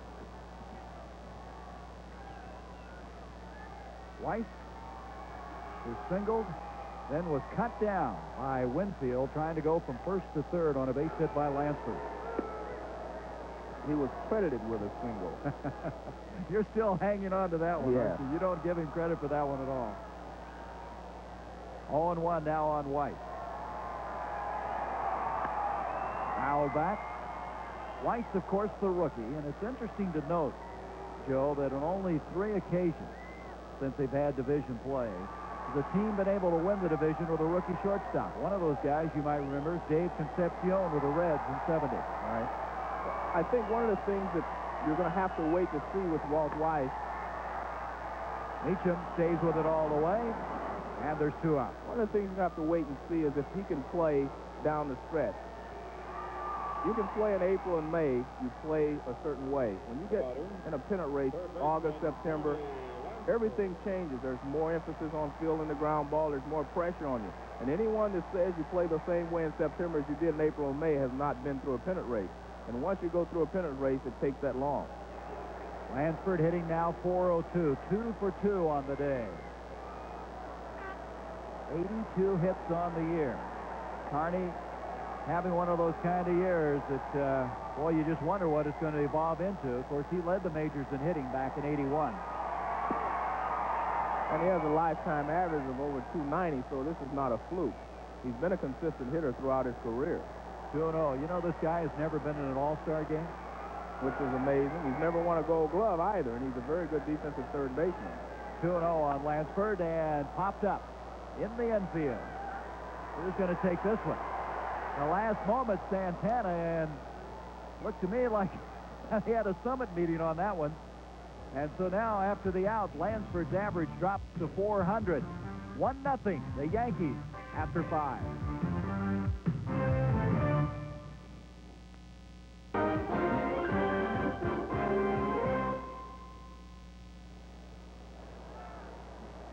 The New York Yankees with a 1-0 lead as we go to now the top half of the 6th inning.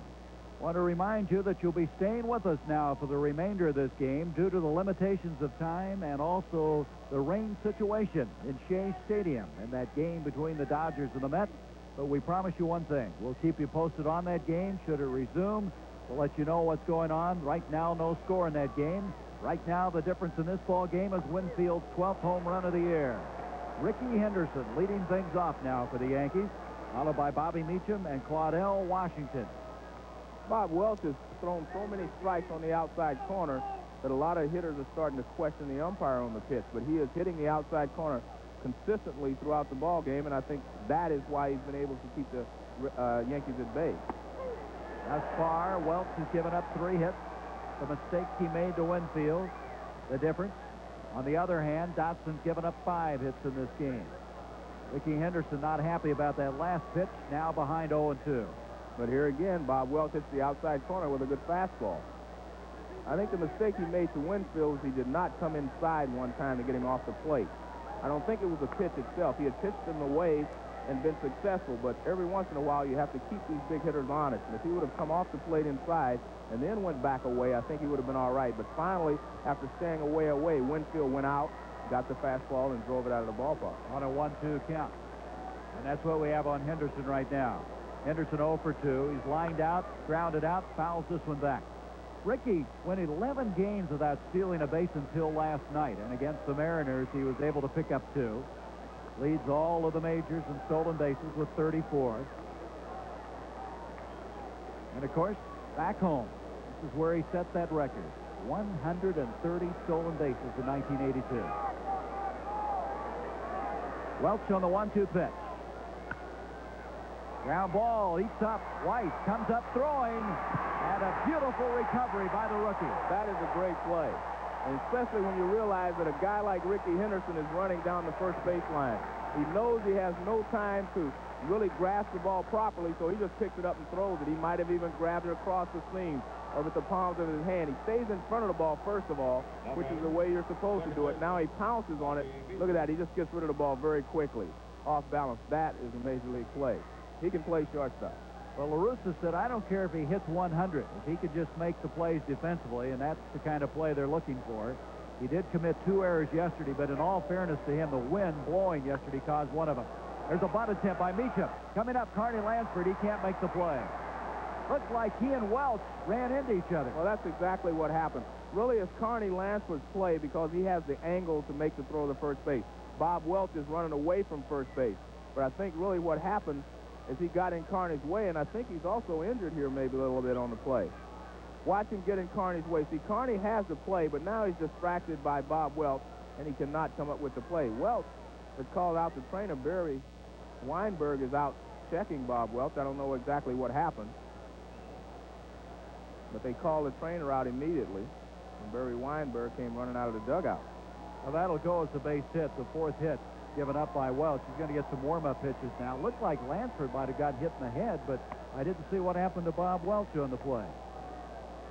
Well, he jumped to avoid Carney Lansford, and he might have come down off balance and sprained some part of his body. So Meacham, playing in place of the injured Randolph, is down at first with 1 down. And Washington will come up. Claudel 0 for 2, but Claudel making a beautiful play defensively from center field to cut down a runner back in the 1st inning when he cut Carney Lansford down. Left-handed batter standing in against Welch. 1-0, the Yankees. Again, for you who are expecting to see the Mets and Dodgers, they have a rain delay, but we will keep you posted on that game. Doesn't rain very often here in Oakland. In fact, they have a little water shortage right now. Driving him back in, McGuire holding the runner at first. It's become a little easier for the hitters to pick the ball up from Bob Welch now that he is also in the shadows, as before, you know, he was in the sunlight and the hitters were in the shadows. Now both the hitter and the batter's in the shadows. You can see a little better. The runner going and foul back. So the count goes to 0-1 on Washington. Let's go back and try to reconstruct how Welch may have been shaken up on this play. Well, you see Lansford charging, and watch, you'll see Welch land there. He jumped out of his way, and it looked like he limped a little bit afterwards. Maybe he strained his right side because he came down on his right leg. Able to continue now. Meacham leading off first. He's going again. There's a pitch. Haskey's throw to Gallego is late, and the stolen base to Bobby Meacham. That's his 5th of the year. So he's in scoring position with 1 down. We'll see Meacham, and he doesn't use the crossover step, but he gets a pretty good jump at first base, and he easily beats the throw from Ron Haskey. So Bobby down at second now. The count 0-2 on Claudel Washington. Now Rich Garcia, the home plate umpire, headed over to the Yankee dugout.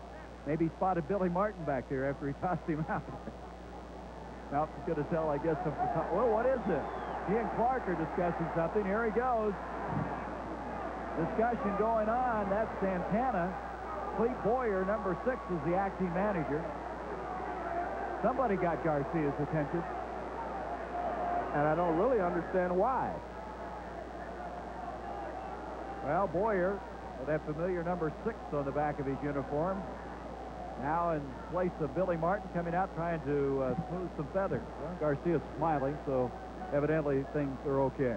Well, that's because Cleat has done a good job on him. He's done a good selling job there of saying, hey, I'm the manager. I'll conduct the business from third base.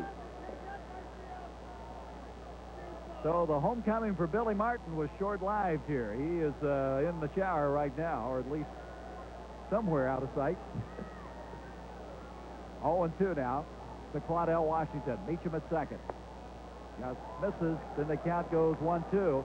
Going to go back now and see why all of this may have caused Garcia some problems. Billy Martin, that was involving Bobby Meacham. Meacham caught the ball. They say he trapped it. Weiss is awarded a base hit. Billy came out. He had a quick exit. Cleat Boyer took over, and that's where we are. That was back in the 3rd inning, if you weren't with us earlier in this broadcast.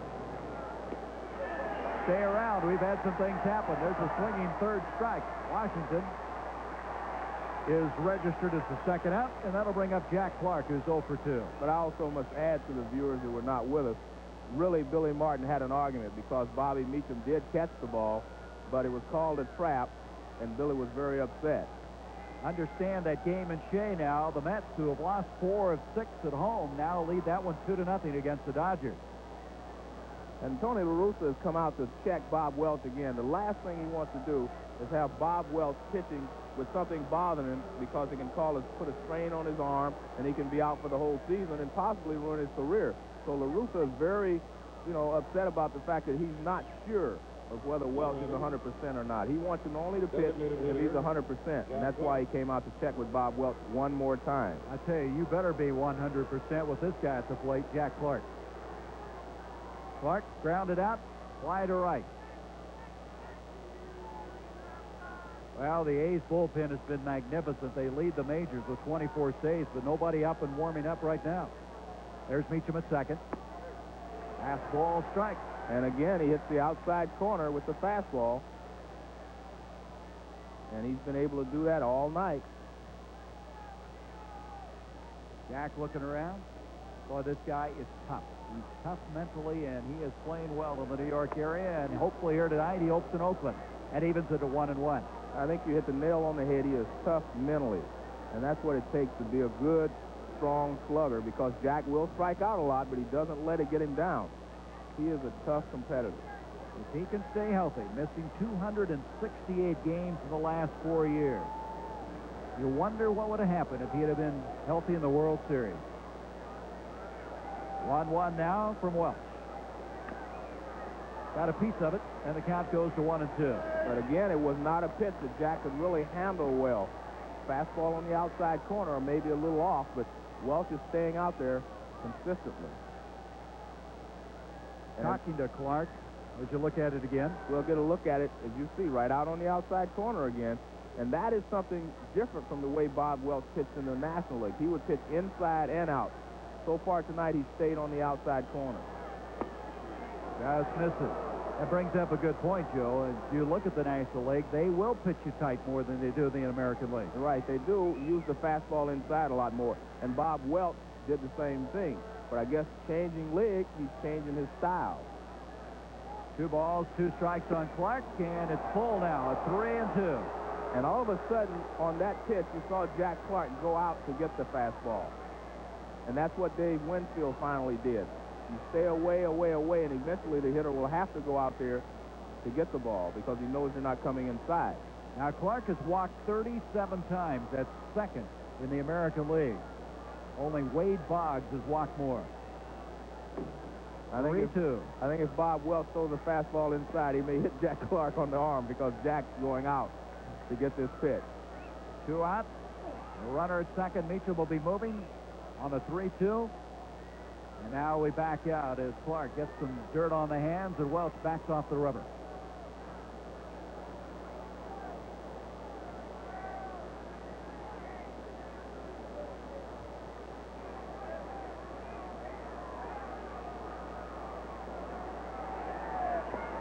Misses. He walked it. So 2 runners are on now. And that'll bring up Palarulo, who has struck out and grounded out. Third baseman Mike So Welch Palarulo. getting a little bit of a jam now with 2 down. He showed the graphic of Jack Clark hitting .600 against Bob Welch last year. Bob Welch knows that as well. So he was not going to give Jack Clark a pitch that he thought Jack could handle there. Well, Pags has been hitting well, 7 of 15 on this road trip since that 0 for 17 slump. And this guy can drive in the runs. He's got a chance to do so now. First pitch, right down the middle for a strike. Meacham at second. Clark at first. 1-0 Yankees. We're in the top of the 6th with 2 down. There is Clark, number 33.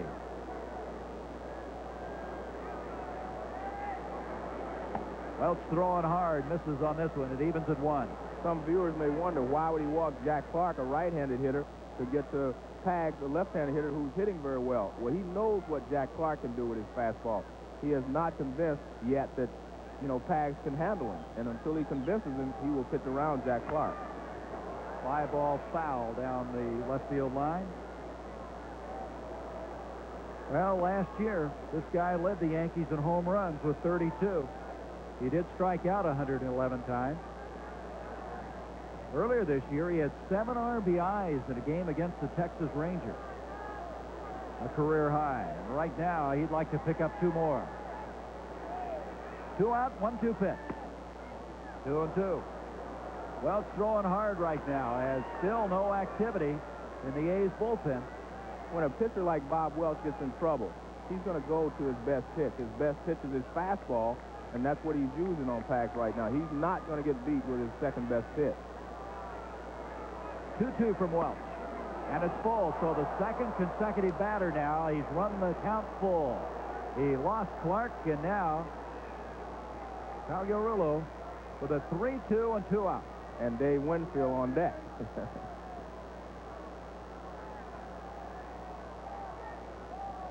The runners with their lead. They'll be going, obviously, with 2 out and a full count. Foul back, and we'll start it all over again. Meacham will return to second. Clark goes back to first base. The shadow now almost has completely engulfed the infield, as there's the guy standing on deck who hit the home run the last time. So he has 2 home runs in the last 2 days. And this is a very crucial pitch in the ball game for Bob Welch. 3-2. He struck him out. And Pags flings the bat. A missed opportunity for the Yankees. Welch stays close. He trails 1-0 as we go to the bottom of the 6th inning. In New York, playing ball again at Shea after a 34-minute rain delay. Mets scored twice in the bottom of 3. Here, Darryl Strawberry takes Tim Leary deep left field. The ball barely fair. Dave Magadan around third. He's going to score. Gives the Mets a 2-0 lead. Now the top of the 4th inning of play. Gary, back to you. Corey, thank you very much. So 2-0 there, 1-0 here as we switch from one coast to the other. What a gorgeous day this is here on this Memorial Day. We hope it's been a very pleasant Memorial weekend for you and our extended weekend here on ABC. Javier will lead things off. Welch pitching out of quite a jam, striking out Pags with 2 men on, as the Yankees, on the strength of Dave Winfield's home run, have the advantage. The A's carrying a 5-game winning streak into this game. Dotson protecting the 1-0 lead. Starts him out with a slow breaking pitch, and he gets it over for a strike.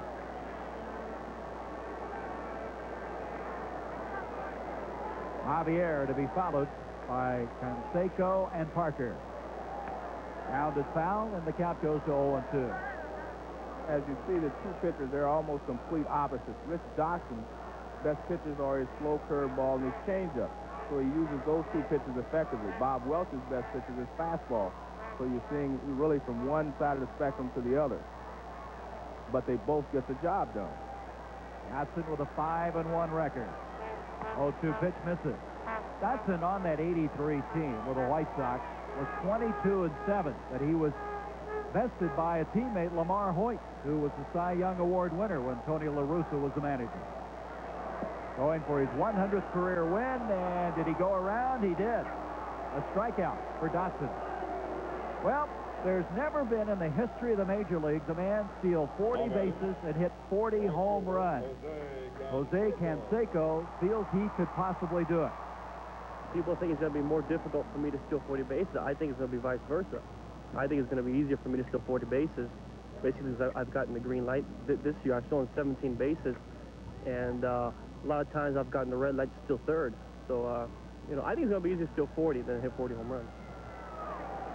I'll pick up on that as a pitch now to Jose for a strike. You said something interesting, Joe. You feel it takes a lot out of you trying to steal that many bases. Well, it's a lot of wear and tear, especially for a big guy like Canseco. But I agree with him. It's easier for him to steal 40 bases than it will be for him to hit 40 home runs. There's a line shot to left field for a base hit. Jose will make the big turn. Claudel Washington cuts it off, relays it back in. It's a base hit for Canseco, and that's the 6th hit of the game for the Oakland A's. And I think you'll get an opportunity to see here how much confidence he has in himself as a base stealer, because they're 1 run down, 1 out, and he has an opportunity here to try to steal a base if he wants to. Well, he's third in the American League with 17, as Parker will come to the plate. Parker 0 for 1 with a walk, grounded out back in the 2nd inning. Well, you would know better than anybody. You, a couple of years, Joe, you have 67 stolen bases? That was the high for me, yes. And you were talking about you don't realize how it beats up your hand, and it makes it tough to bat. Well, you dive back into first base, you dive into second base, you slide, your hands hit the ground, and it takes its toll on you over the whole season. In fact, the pitching coach is going to come out now. It looks like Art Fowler's on his way out as you see Guante warming up in the bullpen. He pitched yesterday very effectively against Seattle. Art Fowler, who, of course, has been Billy Martin's sidekick each stop of the way, coming out. Looks like he's just stalling for a little bit of time right now. That's one of the slowest walks to the mound you'll see in some time. But we're talking about Canseco. He will get beat up a little bit. In fact, he was limping a little bit on his right side where he's been sliding. You know, his leg is sprained a little bit, has a few bruises and bumps on that side. So it does take its toll, and somewhere along the line it will affect his hitting. Well, Fowler retreats a little faster than he got out there anyway, as Rich Garcia breaks up the meeting. Skinner returns behind the plate. Canseco down at first with 1 out, and Parker. Boy, this is where it gets tough. You got Canseco, Parker, and McGuire. You can hear just kind of a murmur, a little buzz every time these guys come around. It's their turn at the plate. Parker looks to the pitch, and it misses, and the count goes to 1-0. This is one of the things that has changed in pitchers' repertoires, is that in the past when you had a runner on first base, you wanted a ground ball. And now they throw a changeup, which is easier to pull in the hole. There you see the second baseman, shortstop, Meacham giving the sign. I didn't figure it's going to cover second. Right. They're giving the signs to see who's going to cover in case Canseco tries to steal the bag.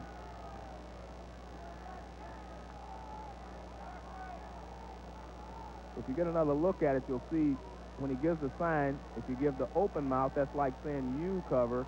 And when he gives the closed mouth, it's me, meaning I will cover. 1-1 the count. It's me, it looks like this time, Yeah, Joe. I think, well, he will cover. It's natural to have the shortstop cover with a big hitter like Dave Parker up. In fact, Meacham is playing so far toward right field that he would not be able to cover anyway. Well, it's a left-handed batter. You got to have Meacham over there. Thus far, Canseco's been caught 5 times stealing. Takes the lead. Ward holding on at first. That misses, and the count goes to 2-1. This guy has blended in so well. Tony La Russa said we'd heard about the fact that he'd had some problems in Cincinnati with Pete Rose. But he said he has really done the job, done everything we've asked him to do. 2-1. Center field. Washington over there. He'll have to take it on the first hop. Making the turn at second. Canseco, he holds on. Runners now at first and second with 1 down. I tell you, that's another good play by Claudel Washington in center field. We do not see the fact that he decoys Canseco into thinking that he can catch this ball, and then he cuts directly across. He doesn't circle it. Now he gets in front of it. Now he gets rid of the ball very quickly. And he puts all his momentum behind it, falls to the ground, and another accurate, strong throw. I tell you, we'd had our third guy cut down at third for the A's if they'd have gone on. Canseco very wisely holding up, and now Clete Boyer comes out. Guante may be our new pitcher as he comes walking across the strike. Well, Guante will have to be. He's the only one down there warming up now. And this is their second trip, so we're going to have a pitching change. Dotson hanging on here. He's given up 7 hits, but he's going to leave with a 1-0 lead. ABC's Monday Night Baseball. This ABC Sports exclusive is being brought to you by Stroh's and Stroh's Light. Now you're talking good times. Stroh's has spoken here.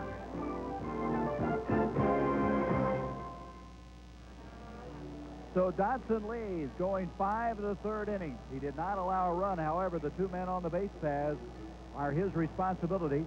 Gave up 7 hits. He walked 1, struck out 2, had 1 wild pitch. And now Guante coming in to pitch and a little trouble with the mound. Well, what happens is you've had 2 pitchers out there, Bob Welch and Rich Dotson, and they throw differently than Guante does. What happens is before they were working where he plants his foot, and now they're working where he sets it against the rubber. He wants to be able to push off the rubber.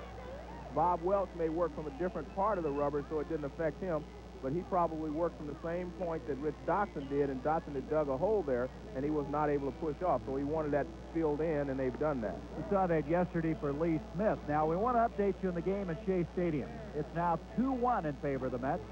Shelby able to drive in Guerrero to get the Dodgers on the scoreboard.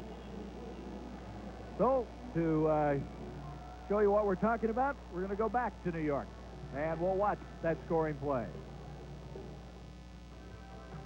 This is Corey McFerrin in New York. Update on the Dodgers and Mets. Dodgers come back with a run at the top of number 4. John Shelby crunches as Ron Darling pitch, heading to the gap in left center field. This shot drives in Pedro Guerrero, cuts the Mets lead to 2-1. Now in the bottom of the 4th inning. Back to Gary. All right, Corey, thank you very much. Our score here, New York 1, Oakland nothing, but the A's now with 2 men on and 1 out. Guante coming on to pitch. He pitched yesterday for the Yankees. 1 1/3 innings, a scoreless, hitless relief to pick up his 5th save. Interestingly enough, that's as many saves this year as in 24 appearances he had in the last 2 seasons. So he has gone above and beyond anything the Yankees expected from this right-hander.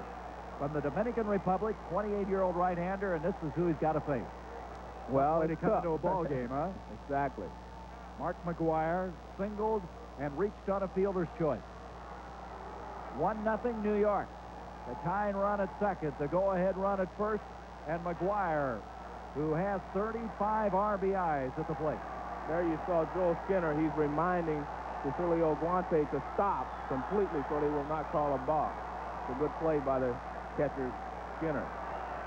It's inside. For those of you expecting to see that game in Shea between the Mets and Dodgers, due to limitations of time that have been brought about because of the rain delays, we're here in Oakland. We will keep you posted, though, and up to date on the progress of that game.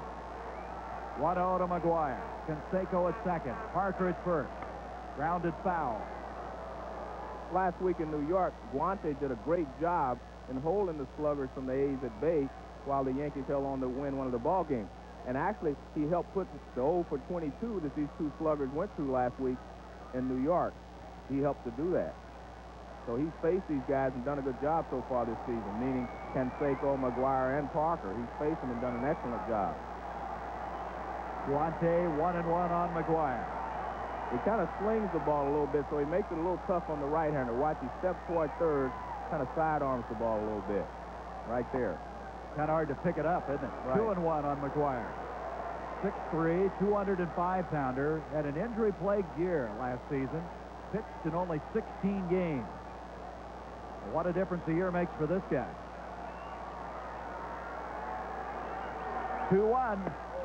Aiken for a strike, and it evens at 2. Understand the Mets now have jumped back to a 2-run lead, 3-1 now over the Dodgers in Shea. Well, the Mets have been having trouble at home, haven't they? Lost 4 of 6 in that home stand. But they're such a good team that it won't last. The pause by Guante. 2-2 pitch. Full count, 3-2. On deck, Ron Hasse. There he is, Ron Hasse, the veteran catcher. McGuire, 49 home runs in his rookie season. The 11th so far this year. Of course, everybody yelling balk. That's the popular thing to do this year because it's been happening so And often. a lot of times they're correct. There you see the shortstop Santana comes in to talk to Guante. What he wants to remind him is also take a look at Canseco at second base because he may try to steal, but he doesn't want him to give too much of his concentration at second base because he has to throw a strike, or else the base is going to be loaded anyway. So Santana retreats back to short. Full count on McGuire. 1 out. Runners at first and second. 1-0 New York.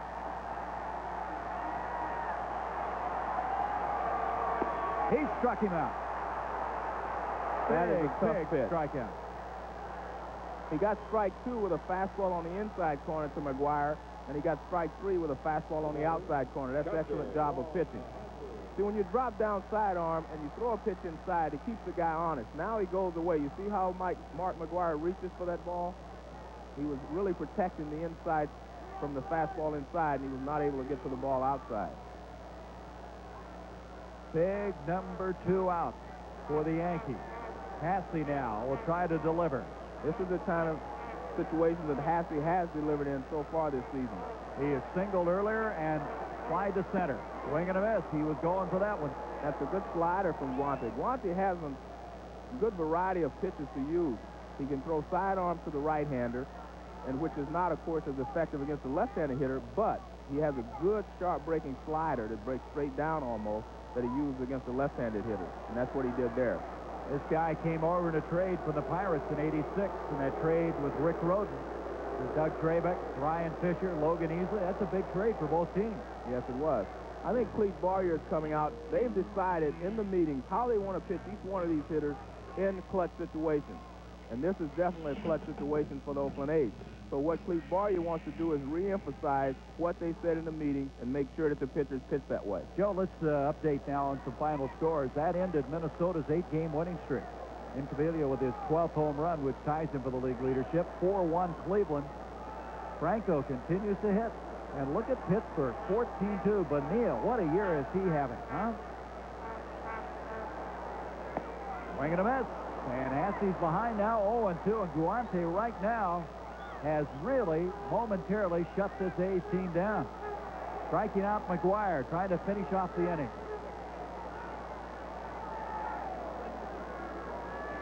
So far, he's duplicating the feat that he had last week in New York. I mean, he was excellent in relief, but he had a long relief stint last week. He had some shoulder problems a year ago, and obviously that's behind him. Here we go, 0-2 now to Hasse with 2 down and 2 runners on.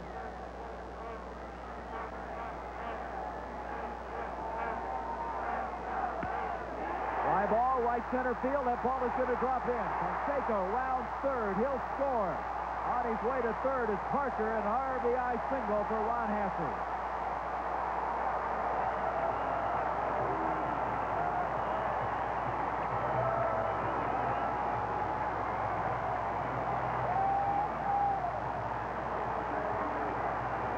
As I said before, Hasse's been coming through for the A's throughout the season, just like this.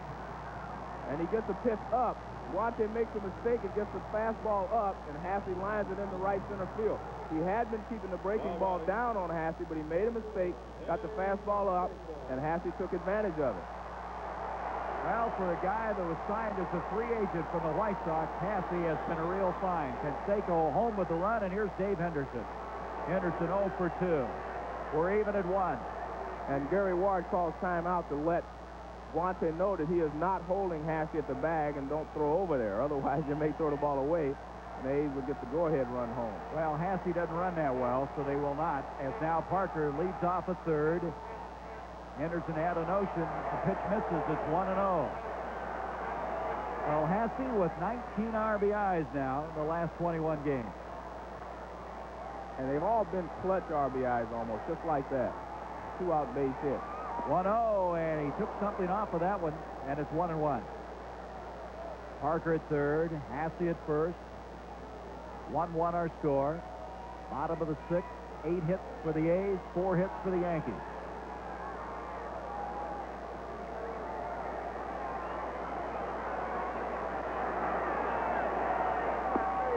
All strikes, just caught the outside corner, and the count goes to 1-2. So Henderson trying to pick up Parker from third.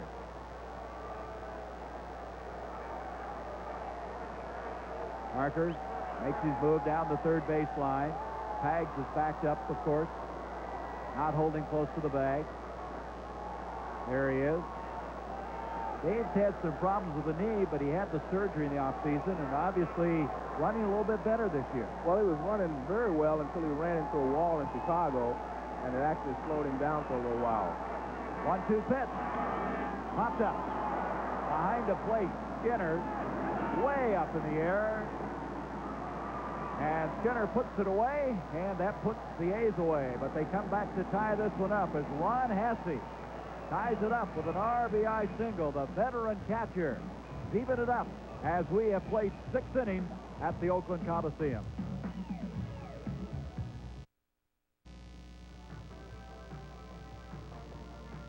This is Corey McFerrin back in New York. Latest in the Dodgers and the Mets. Kevin Elster, bottom of the fourth. The chopper over Pedro Guerrero. Howard Johnson coming home to score. Elster, however, cut down by Kirk Gibson at second base. Dodgers batting top of the 5th inning. Still 3-1 Mets. Back to Oakland and Gary and Joe.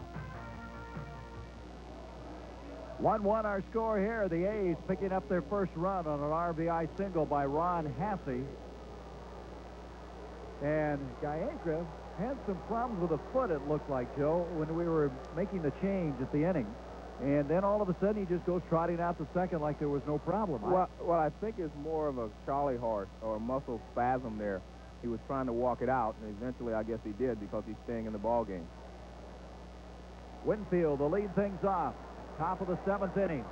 His home run, the run thus far for the Yankees. There you see what I was talking about. Right away goes inside on Dave Winfield. He had not pitched inside all day, and Winfield finally went out, got the fastball, and hit it over the outer left field wall. So now the first pitch establishes that I will come inside. This time he comes inside again and misses. The count goes to 2-0. Gary Ward to follow. Rafael Santana to be the third man up in this inning. Well, the A's have out-hit the Yankees 8-4, but we're all even at 1. Welch 2-0 pitch to Winfield, and he got it over, and the count goes to 2-1. But he set that pitch up so well. He went inside with 2 pitches, went back outside with another one. Those are the first 2 pitches he's thrown inside to the right-handed hitters of the Yankees, Jack Clark or Dave Winfield. Now I think he knows that, and he will not make that mistake again. This time, fly ball, right field. Canseco going back. Under this one, and there's one out. Well, we talked about earlier, we had the ABC's best line of the week. That was Tim Leary's one-hitter. But the worst line of the week, well, that dubious distinction goes to Oil Can Boyd of the Boston Red Sox. Right, there you can see, even though he's 5-3 on the season, he pitched 1 inning, 7 hits, 6 earned runs. Gave up 3 home runs. Here we see 1. There's 2. And 3. Oil Can came in here in this series against the A's and lasted 5 innings where he was eventually knocked out of that ball game. Was not the pitcher of record. Gary Ward now 1 for 2 with 1 down here in the top of the 7th. And here in the 7th, we are seeing a different Bob Welch because the first pitch to Gary Ward was a fastball up and in. Because he's trying to keep these guys from leaning out over the plate. He's been very effective away, but you can only do that so long. Now he goes back away. Ward fouls it off, and the count goes to 2 balls, 1 strike. This is a little bit more like how he pitched in the National League. He would go inside and then back outside. But the earlier part of the ball game here, he has stayed completely away from the Yankee hitters, right-handed hitters, and even the left-handers. There he's going back inside again. Well, they call it off. The way you're able to pick that up, obviously, the way the catcher moving behind the plate. Right. You can see that even from the dugout. You don't have to be behind the plate. So you can tell he's going inside how the catcher sets up because he has been setting up away all day. 3-1 on Ward. Boy, it doesn't look like Welch's velocity has slowed down at all, does it? This time, line to right center field. It's going to drop in for a base hit. Coming over is Henderson. He'll come up with it, and he holds Ward to a base hit. That's the 5th hit of the game now for the Yankees. That'll bring up Santana. The batter, shortstop, Rafael Santana. Ward with his 2nd hit of the ball game. Santana popped up, grounded out thus far. White coming in, talking to Bob Welch. Ward down at first will be held on by McGuire.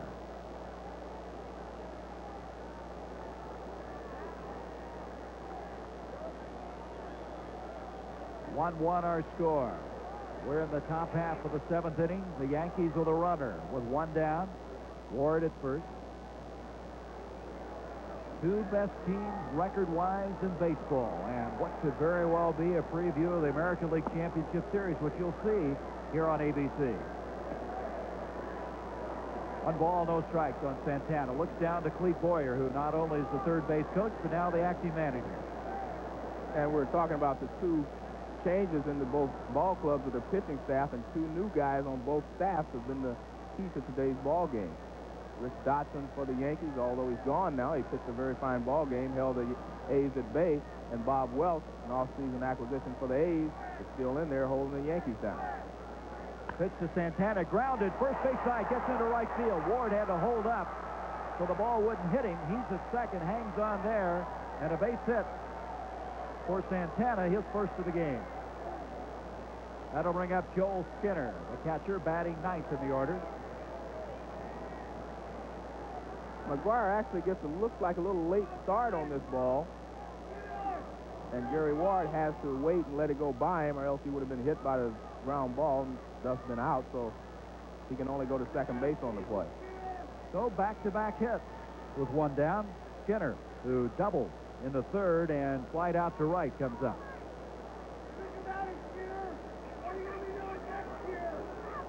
The batter, catcher, Joel Skinner.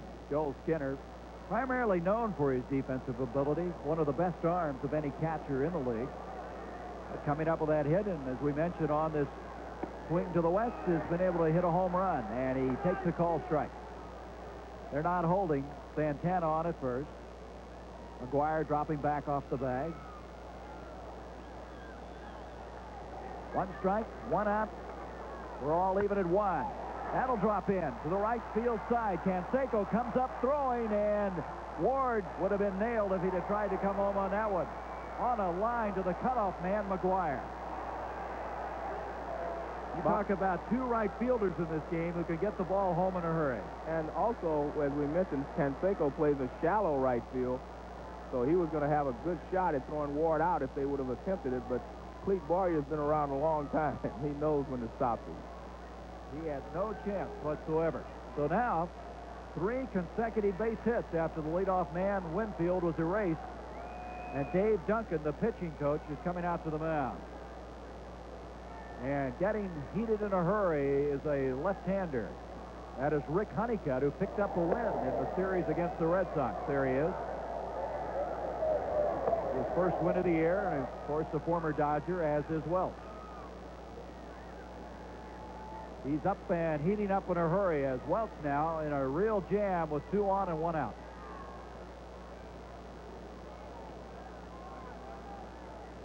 Now batting, left fielder Ricky So the Henderson. sack's full. Down at 3rd base is Ward, who is held up. Santana down at 2nd. And there's Skinner at 1st base. 3 consecutive base hits. And what Bob Welch needs to do here is get out in front of Ricky Henderson. He cannot afford to get behind him in the count. Henderson 0 for 3. Grounded out, lined out. He had a shot to Gallego back in the 3rd inning. If he gets behind Ricky Henderson here and has to give him a 2-0 fastball, he could be in trouble. I think that's why it's imperative that he throws a strike here. 1 ball, no strikes, 1 out.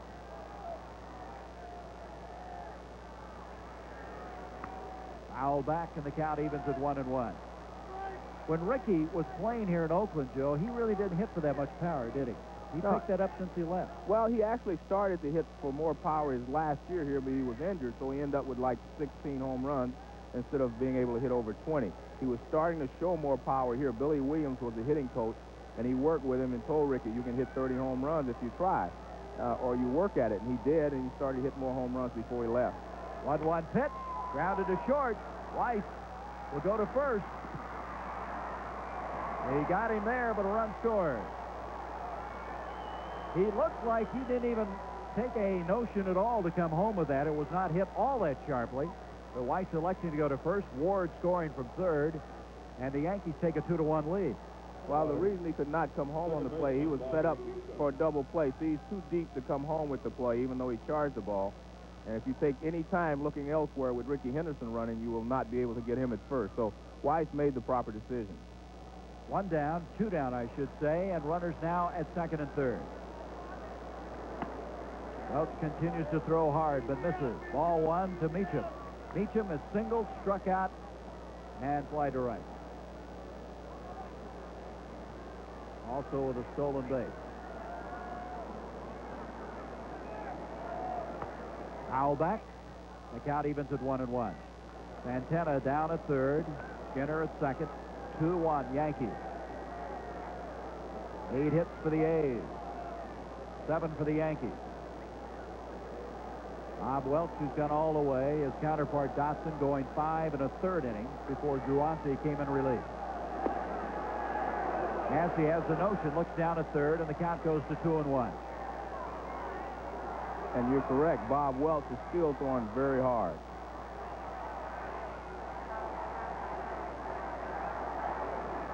That last one, to verify what you just said, was clocked at 90 miles an hour. 2-1. Hit into short center field. A late break on the ball, but he still got there as Henderson. But the Yankees are able to take the lead for the second time, 2-1, as Henderson able to score Ward on that ground out to short.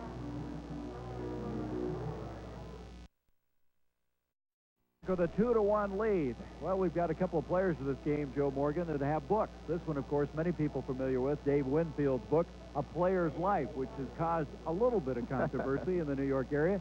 But maybe most people aren't as familiar with this one. Yeah, this is 5 O'Clock Comes Early, and this is by Bob Welch, and actually tells the story of his battle with alcohol, and it's a good book. But I think it shows the difference between the two. Yours is a hardcover from New York, and this is a soft cover from the West Coast. Well, that may have been third or second edition. Who knows, huh?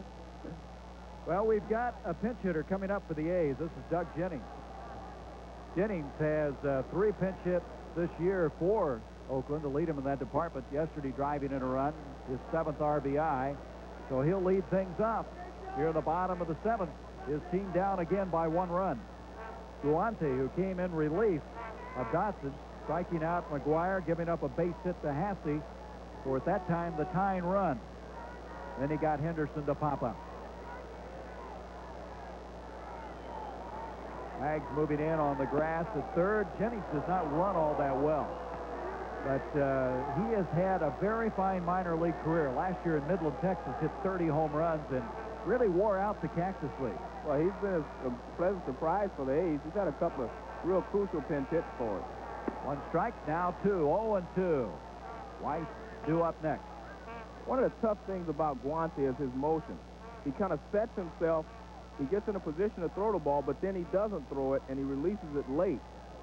And it's tough to pick the ball up. Yes, and that makes it tough right there. See how he drags his arm behind him a little bit, which lets him hide the ball from you a little longer. It makes it very tough to pick the ball up from him. 1-2. Jennings pinch hitting for Gallego. It might be that foot problem that Mike was having to get him out of there, and expect to see Glenn Hubbard at second. 1-2 to Jennings. He struck him out. Guante's throwing hard also. So Weiss will come to the plate. Walt Weiss.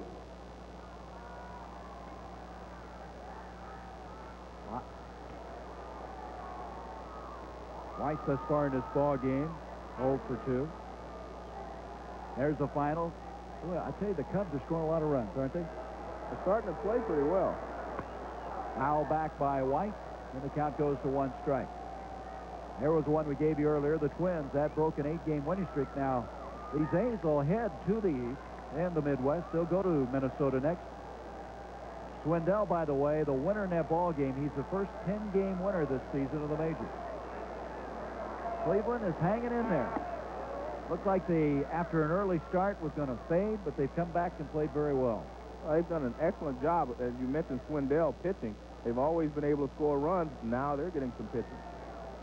And there's Pittsburgh, a bunch of runs. White, center field. Washington's there, and one hands it. 2 down. That'll bring up the top of the order in Lansford, who is 2 for 3 and hitting an even 400. Now batting, third baseman Carney Lansford. One of the things that Lansford has done in the last couple of years is he's hit with more power than he did before. And he gets in situations like this when his team is trailing by 1 run or something, and he tries to go for it a little bit more. In the past, he would always hit the same way, shoot the ball to right field, maybe a ground ball up the middle. But now, when he gets in these types of situations, he'll go for it every once in a while. Well, 19 home runs last year. Ground ball to third. Alarulo comes up with it. And Ward digging it up. And it's an easy inning for Guante and the Yankees. And now Lansford's average dips to below 400. He's at 398. Washington, Clark, and Pags coming up. The Yankees by 1.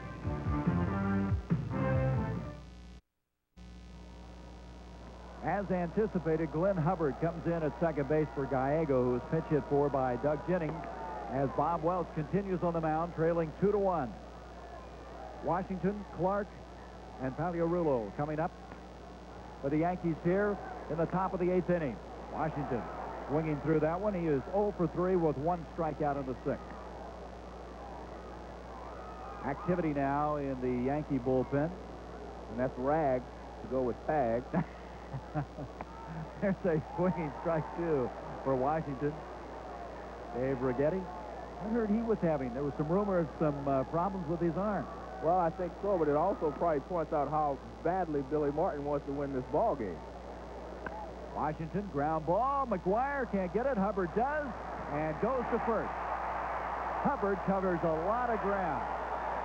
He led the National League in double plays last year playing for the Atlanta Braves. He's made some sterling defensive plays this year. He's a good defensive second baseman. That's why the A's wanted to acquire him to work with the rookie shortstop Walt Wise. They needed some stability up the middle, and Glenn Hubbard gives them that. He's an excellent double play man. 1 down, and Clark is up. He's walked, right out and grounded out to the shortstop. So that is Righetti, the left-hander, heating up. There was some talk also about John Candelaria having some problems with his arm last night in Seattle. It was not his elbow, though. It was the muscle above the elbow. Clark, first pitch. Popped up. Right field side. McGuire, a lot of room down there, having some problems, and they can't get to it. Canseco over there, Hubbard over there, McGuire over there, and a fell between all of them. Well, there you see McGuire. He's looking for it, but it's going back over his left shoulder, and that's going to make it tough to catch. And eventually he just loses it altogether. And Canseco cannot get there in time, and Hubbard could not as well. There you see Dave Righetti. He's warming up. So Clark will have another opportunity. 1 strike on the man who has become the DH for the Yankees after so many years at first base in the National League. That evens it up at 1-1. Get a little bit cooler here now in the Oakland area. Started out in bright sunlight. Now the field completely bathed in shadows. He had a notion. It was there. And the count goes to 1-2.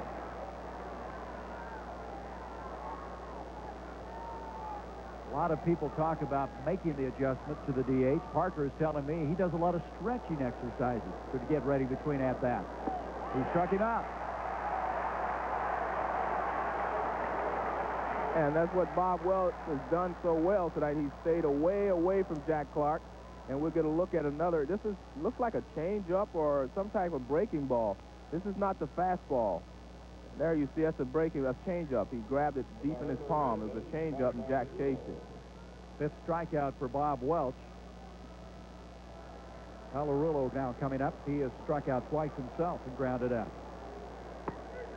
He's still popping the mitt. And he's still staying away from Pags. He just hits the outside corner with a good fastball. 1 strike, 2 out. Top of the 8th inning, 2-1 Yankees.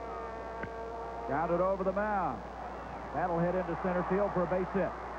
Making the big turn is Pags. Henderson comes up with it. So with 2 down, a runner is on, and that'll bring up Winfield. And Dave 1 for 3. That big home run back in the 5th inning. Now batting, right fielder, Dave Winfield. Not only was his 12th home run, but continues his leadership in RBIs with 45. He had 29 RBIs in the month of April. That tied a major league record held jointly by Ron Say and Dale Murphy. And of course, he has started this year out with the book we were talking about. Got sideways with the owner, George Steinbrenner. Talk of trying to trade him. They tried to trade him for Kevin Bass of Houston. He had the right to negate the trade and did, but some talk there's still behind the scenes some movement. You believe that? I think it would be tough to trade Dave Winfield now that Mattingly is on the injured list, and that's a good point. The Yankees trying to win the pennant. I don't think he can be traded now. 0-1 Dave grounds it down, and the count goes to 0-2. He got in front of Dave in the 5th inning when Dave hit the home run with 2 strikes away, and he never came inside. I think he will waste a pitch inside. No balls and 2 strikes. Well, Mattingly on the 15-day disabled list with a rib cage injury. Willie Randolph not opening tonight because of a hamstring, so the whole right side of your infield now is out.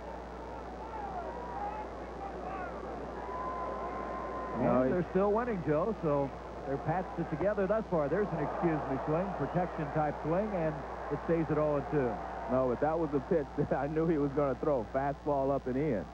And he came inside, and Winfield was going out to get the ball again and couldn't get out of the way. Looks like he's going to get another bat, too. Well, with an 0-2 count, you want to waste a pitch inside here. There it is, and that one just runs in on Dave. It started off the plate inside and continued to run in, and Dave wasn't able to get it. Just tailed right back into his bat.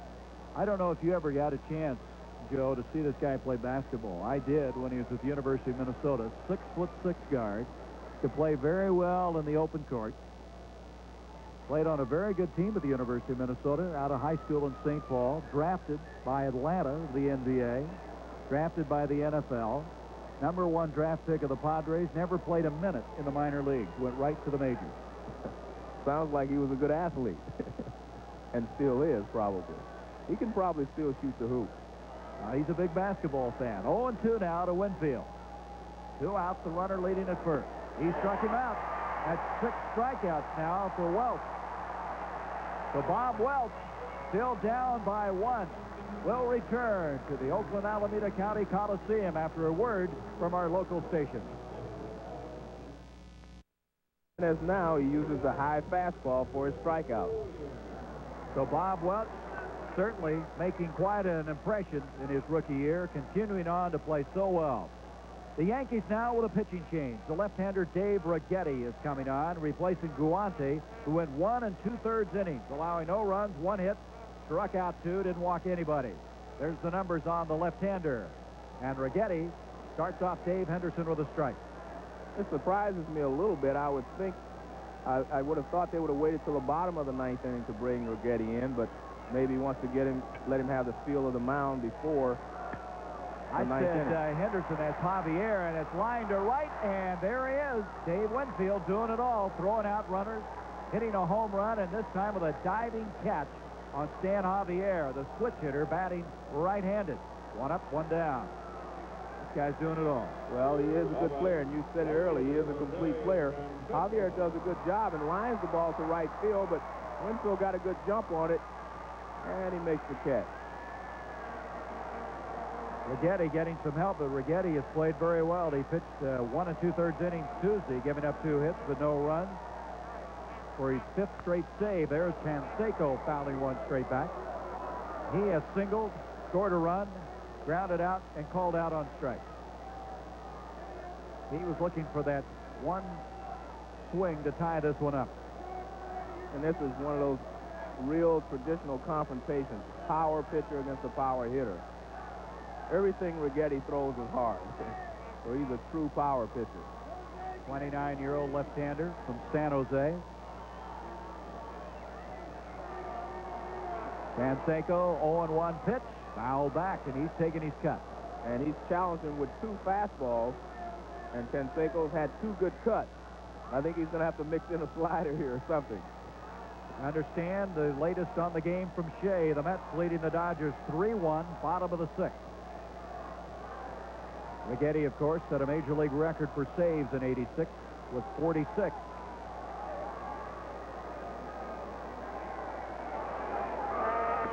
Inside, and the count goes to 1-2. And that was a slider. He wanted to show him a different speed. You can't just stand there and throw the fastball to guys like Canseco, McGuire, and Parker. You have to show them a different speed. And that's what that wave pitch was. 1-2, fouled back. Incaviglia hitting his 12th home run, which ties him for the American League lead with this guy, along with Herbeck. And, of course, Dave Winfield, who hit his 12th home run. Back in the 5th inning, and there's another big gun. They have some beef in this lineup, don't they?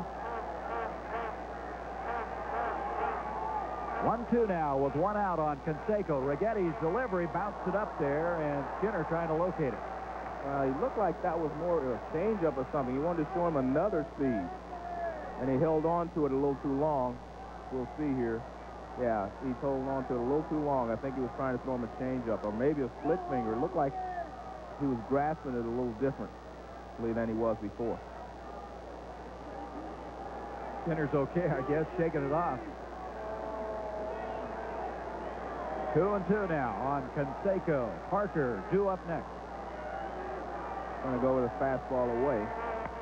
And he spikes it up the middle for a base hit.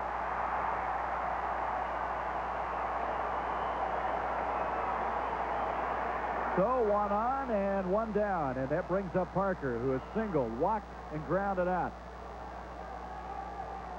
Now with 17 stolen bases, number 3 in the American League in that department. What do you do with number 33 down at first base? Well, I don't actually think he'll be running here, Gary, simply because he is not an accomplished base stealer yet to be able to read left-handers like Righetti or any other left-handers in the league. That's not to say he will not go, but I don't think he will because I don't think he's an accomplished base stealer yet. And this is the bottom of the 8th inning. Tough situation to be able to steal a base in unless you're an accomplished base stealer. Well, Russa gives him a semi-green light. Doesn't give him the total green light like a Ricky Henderson would have. This misses, and it's 1-0. That was the 9th hit of the game now for the A's. 8 for the Yankees. But the Yankees with a 2-1 lead. Ward holding Canseco on at first. Righetti on the way to Parker, and it's 1-1, and he got all of his cut on that one. And I tell you what, this is a tough setup for Dave Parker because he has not seen Dave Righetti a lot in his career. And I tell you, when you haven't seen Righetti to know how hard he really throws and how much his slider breaks, it's tough to hit against him. 1-1. That'll drop in for a base hit. Canseco makes the turn. He's headed to third. The ball gets by Henderson. Here comes Canseco. He is going to score the tying run.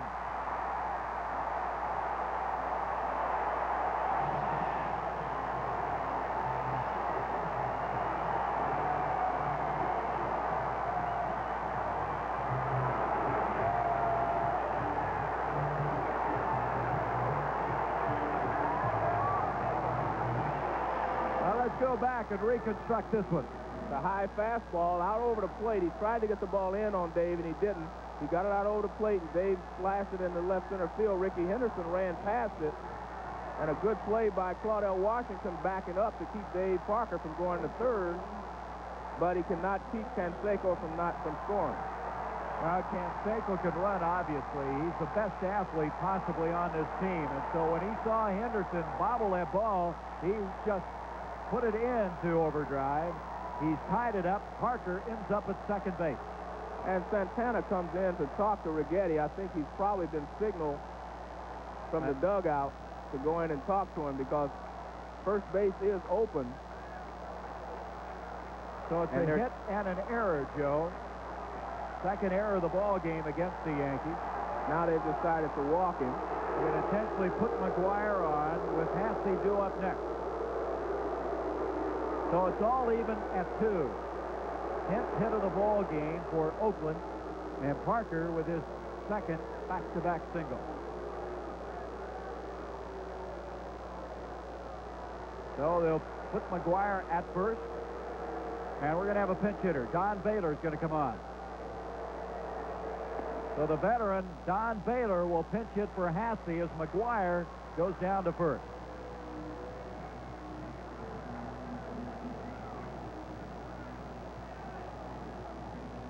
So the first intentional walk of this game as Clete Boyer and company, the brain trust of the Yankees, fighting their lead, whittled down to a 2-2 ball game, and now the go-ahead run at second. And at first, McGuire, and here comes Baylor. Baylor, 1 for 2 as a pinch hitter this year. And I know he would like to get his second one here because, you know, he left the Yankees not under the best of circumstances, so I know he'd like to try to beat him a ball game here if he could. He has 1 home run, 13 RBIs. Now they're going to change the baseball. So Righetti coming in relief started things out with Javier hitting one to right in a great play by Winfield for the first out. Canseco then singling, Parker singling, and the walk, and now Dennis Eckersley's up. He leads the majors in saves with 16. They're pulling out their artillery today. Well, this is a big game for both teams because it's important for one or the other to try to establish that I'm the best team in baseball, not the other team. Remember now, the Yankees won 2 of 3 in Yankee Stadium after the A's won the opener. Pitch to Baylor, swung on ground, it's foul, and the count goes to 1-1. And of course, Welch won that ball game. Eckersley has made 2 appearances over the weekend. He's had 16 saves and 17 appearances, and there he is, up and throwing. Parker down at second. McGuire at first. Baylor hit one deep to right center field. Hustling back there is Washington before the warning track. Hauls it in. The runners go back and have to hold. Righetti has been throwing awfully hard, but Don Baylor's a good fastball hitter, so he comes with 2 breaking balls.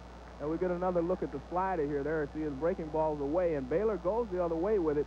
But Washington got an excellent jump on the ball, gets himself under control, makes a good play. Now he stops and holds Dave Parker to second base. He's played a good center field tonight. Well, he's had 6 putouts in center field, and of course threw out Lansford on that play at third. There's Claudel.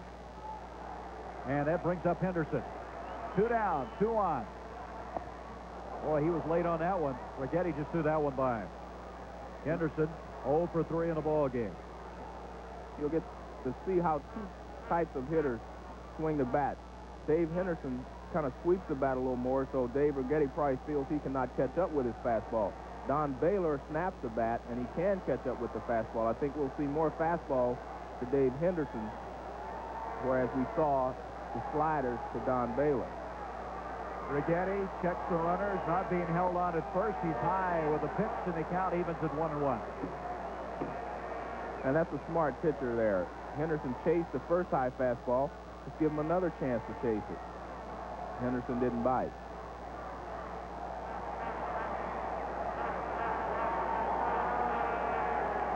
One pitch from Righetti. It's there for a strike. Henderson had a notion, did not go, and the count goes to 1 ball, 2 strikes.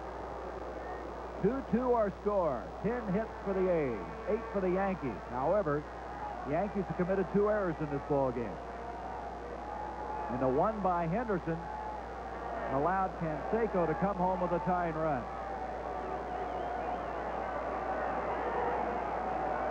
Outside, and it's 2-2.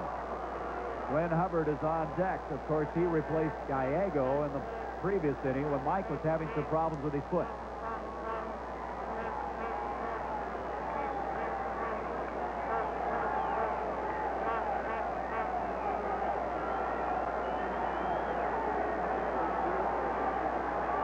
Two and 2 to Henderson.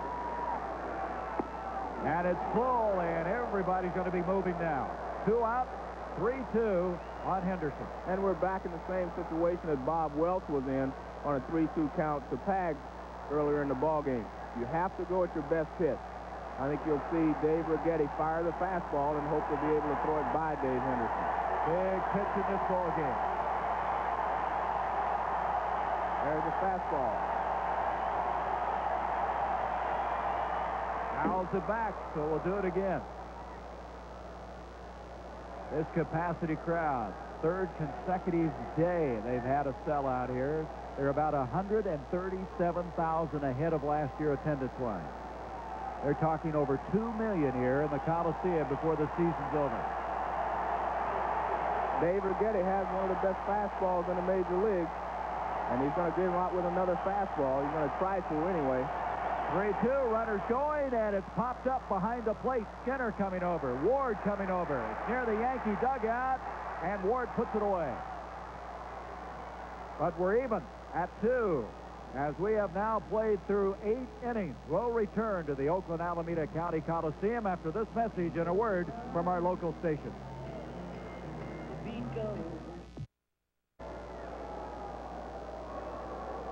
The Oakland Coliseum, top half of the 9th inning. We're even at 2. 10 hits for the A's, 8 for the Yankees. Bob Welch stays on as Gary Ward, first ball hitting, grounds it into center field for a base hit. 9th hit of the game now for the Yankees, so the leadoff man is on in the top of the 9th. Santana will come up. He is 1 for 3, a base hit back in the 7th inning. That's Mercado now has come in as the catcher. As you might recall, they pinch hit for Hasse. Don Baylor coming in for Hasse, so Orlando Mercado, who was called up after the injury to Steinbach, is now behind the plate. Santana now visiting with Clete Boyer. And knowing Clete Boyer as I do, I think he will bunt in this situation. I think Billy Martin might not have bunted if he was still managing. But I think, knowing Clete Boyer over the years as I do, I think he will try to bunt and get a run here in the 9th inning. Skinner is due up next. By the way, that game at Shea Stadium in the 6th inning now, Brian Holton is coming to relief for Los Angeles. The bases are loaded and 2 outs. In that game, of course, the Mets with a 3-1 lead. And we will continue to keep you posted on that. So the bases loaded, 2 out in Shea. Holton pitching now for the Dodgers, with the Mets leading at 3-1. Steve Lansford creeping in at third. 1 ball, no strike, Santana, and that'll go foul. 1 ball, 1 strike on Raphael. Looks down at third to Boyer. That's Mike Ferraro, the first base coach, with Gary Ward and McGuire holding him on. Interesting ball game. Not a lot of runs for all those base hits. Right. There you see Clete Boyer giving Santana the signs, and as I mentioned, I'm sure he'll have him bunting because that's the way Clete Boyer likes to play baseball, fundamental baseball. He's like that. Mercado looks into the dugout to La Russa. They say one thing about Mercado, he really takes instructions well. So he looked in to see what the A's have planned. Lansford creeping in. The bunt goes foul. 1-2. Now we'll see if Clete Boyer switches to some type of hit and run or if he takes the bunt off. Sometimes you go ahead and say bunt the ball anyway because the defense will back up a little bit as we see Lansford's moving back at third.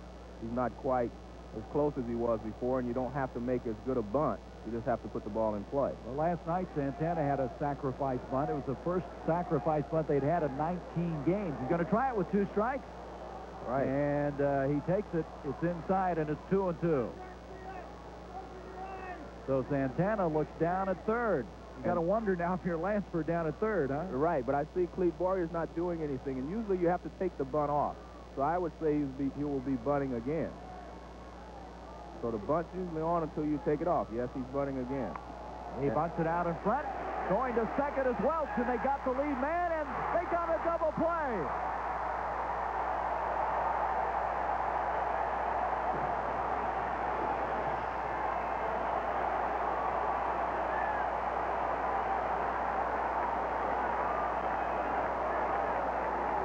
You don't see that happen very often. And it's plays like this that gets you back in the doghouse again, too. He tries to make a good bunt, but he gets the ball down. Welch makes a good throw, good accurate throw to second base.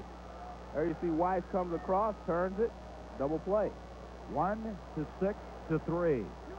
Welch did not hesitate for a moment. So Santana, a golden opportunity, slips through his hands and collectively to the Yankees. So there's 2 down here now in the top of the 9th. And there is Skinner singling to right field, and Skinner coming up with his second hit. We understand the Dodgers behind Holton, able to get out of the inning with the bases loaded. So it's still 3-1 New York in that game after 6.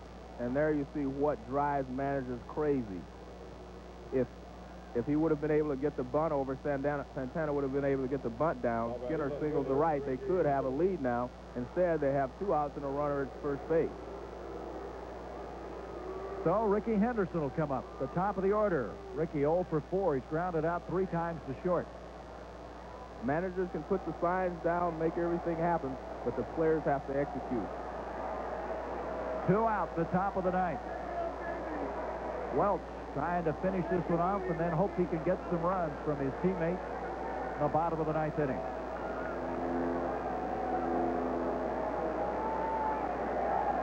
You can't call those a little thing to the game, can you? That's the big thing here in the 9th inning.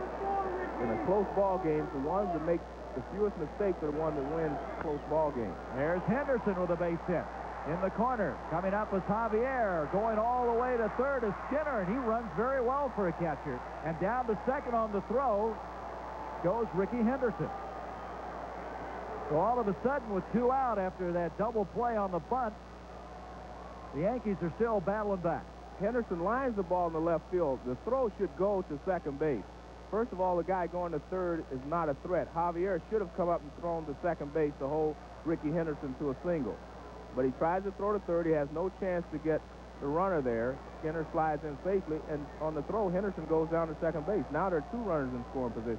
I think you got to remember, Javier does not have a strong arm. He runs well, but he doesn't have the great arm, and I think it was evidence there. Even though, as you mentioned, he made the wrong choice. That ball didn't get there with any velocity.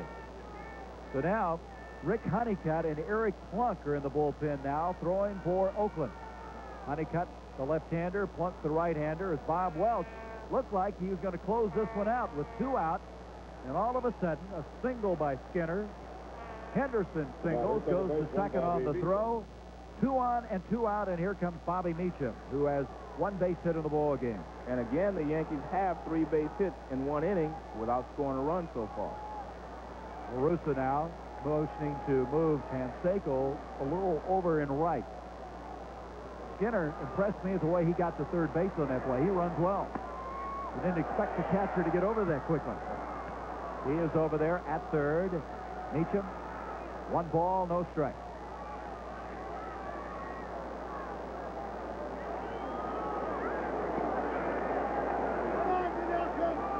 Welch, little half swing. McGuire will go unassisted to first, and they get out of it. So that poor bunt by Santana comes back to really hurt the Yankees. Let's look at it again. Well, Santana has 2 strikes, so he has to make sure he gets the ball on the ground. He does so, but it goes directly back to Bob Welch. He throws to Walt Weiss, and he doubles him up at first base.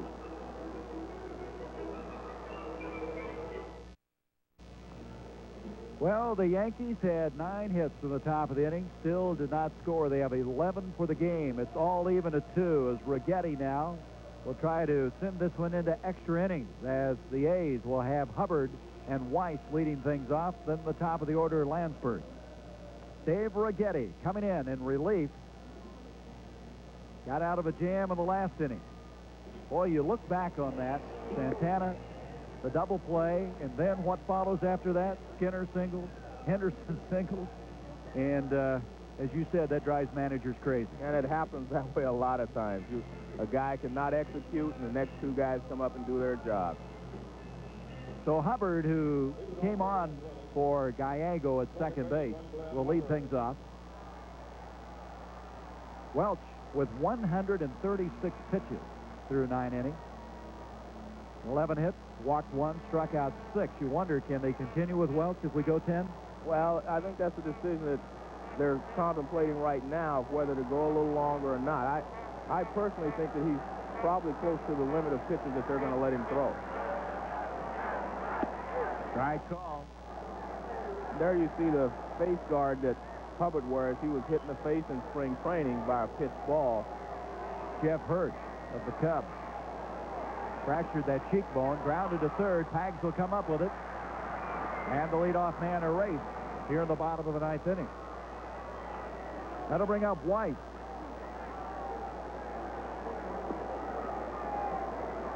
Now batting, shortstop, Walt White. Walter White from Rockland County in New York. They have the Walter White watch. It's not easy to say. They follow him each day in the paper, see how he's doing. Of course, Walter played at University of North Carolina. One of his teammates is B.J. Surhoff, the catcher for the Milwaukee Brewers. He takes the strike. And there's a little note every day in the paper saying what Walt Weiss did. The Journal News in Rockland County, New York. Ligeti throwing hard. He's ahead now, 0-2. I even noticed one paper said Walt Weiss didn't play today, sore ankle. Well, he was out 7 games with a bad left ankle. Used to wear a plastic support on that ankle for a while, and he strikes out. I think the question also is how long will the Yankees go with Righetti, because he is their stopper, and you can see why here. He starts Weiss off, gets him 2 strikes, and throws a good slider over the outside corner and strikes Weiss out. Good slider right on the outside corner. So Lansford now 2 hits in this game, 2 for 4, hitting .398. He'd like to get over that 400 mark again. Pitch goes outside.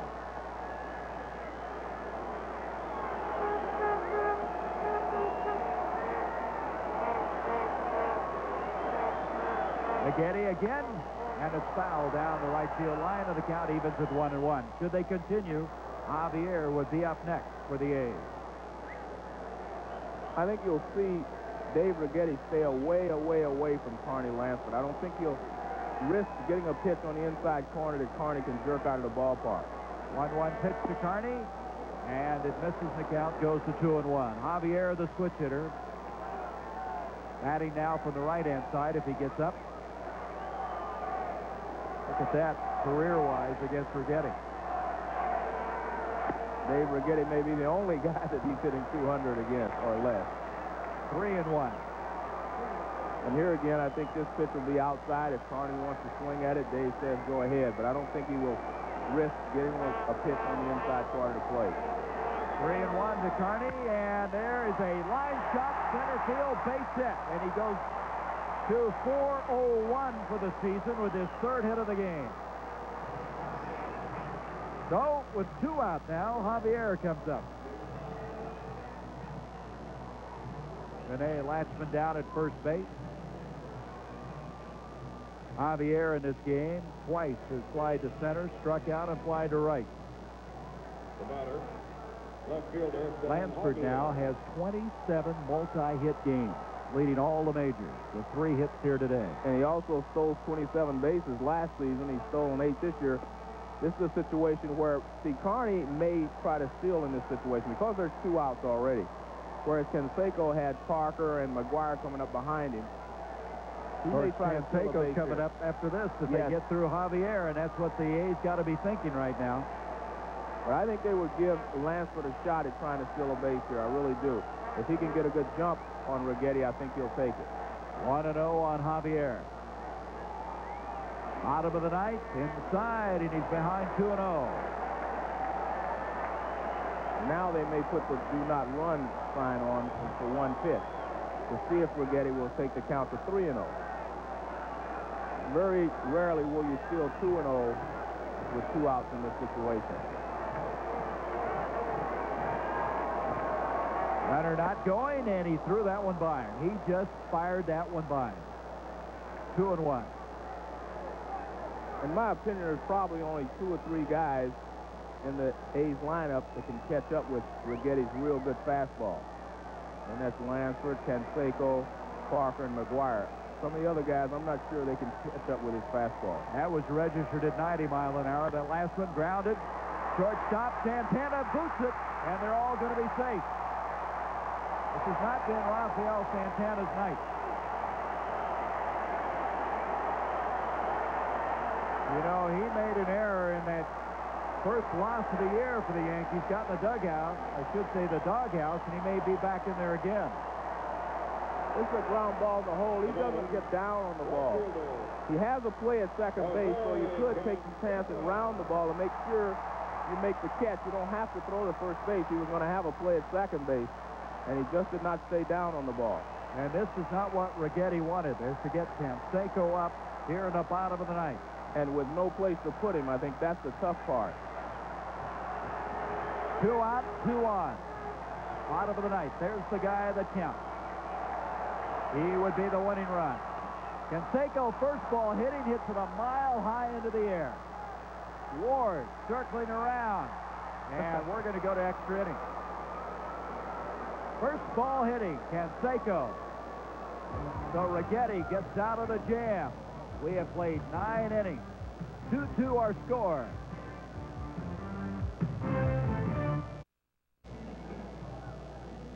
So we have played 9 innings, and it's all even 2-2 as the two clubs who everybody figures, most people figure, may be playing in the American League Championship Series come October, have battled to a standstill.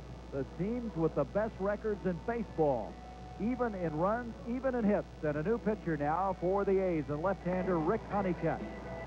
Welch goes 9 innings. He allows 11 hits, walked 1, struck out 6. He had that one balk, you might recall. Skinner then followed with a double shortly thereafter. As Welch gives up the 2 runs, he will leave and, of course, will not be the pitcher of record. Honeycutt this weekend had picked up his first win of the season. He, along with Welch, a former Los Angeles Dodger. He was a guy with the Dodgers who really struggled terribly. He was 2-12 last year, then came over and pitched 7 games for the A's and had a 1-4 record, finishing the year combined at 3-16. But you know, he's had some success. In '83, with the Rangers and Dodgers splitting the season, he won 14 games. It was in the All-Star game that year. He's been a good setup man for Eckersley, but now coming in here in the 10th inning. Well, he specializes in the sinker. He has a good sinker, and when he keeps the ball down, he's very effective. But when he gets the ball up, he's in trouble. Waddell Washington will lead things off. He struck out once, going 0 for 4 in this ball game. He'll be followed by Clark and Pagliarulo. And Honeycutt starts him out with a strike on the outside corner. Dave Winfield with a home run in this ball game. Henderson with another RBI on a ground out. The tying run scoring when the ball got by Henderson, allowing Canseco to come home on a base hit by Dave Parker. There he is, Jack Clark. And Jack Clark is especially dangerous in this type of situation, late innings, because as I mentioned, he never cuts down on his swing. 0-2 now on Washington. Honeycutt in relief of Welch, and it's now 1-2. The lights on. This game starting at 5 o'clock Pacific Coast time. Now 8:19, and we haven't decided anything right now. Well, we've decided that these are 2 of the best teams in the American League. We've decided that. I'll stand corrected. Right. You're right. 1-2 pitch, had a notion, and he got him. So the strikeout for Honeycutt.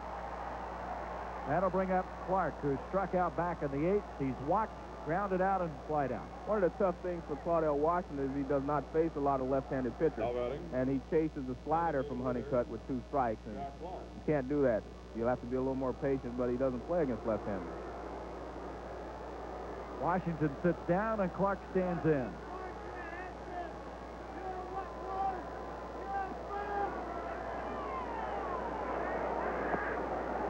A little bit low from Honeycutt. Slot, Clark, and Winfield. And I knew Clark would be in there. As I mentioned, he never cuts down on his swing. And it's especially dangerous in these types of situations. 35 home runs a year ago in an abbreviated season with the Cardinals. There's the strike.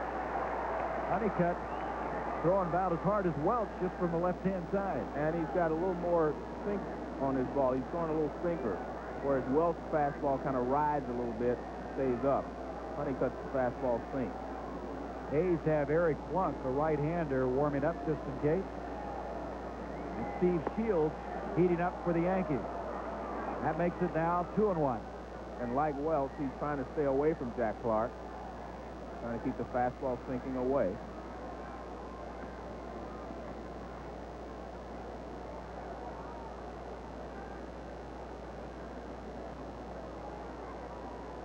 Two-one pitch. Oh, strike two. 2-2.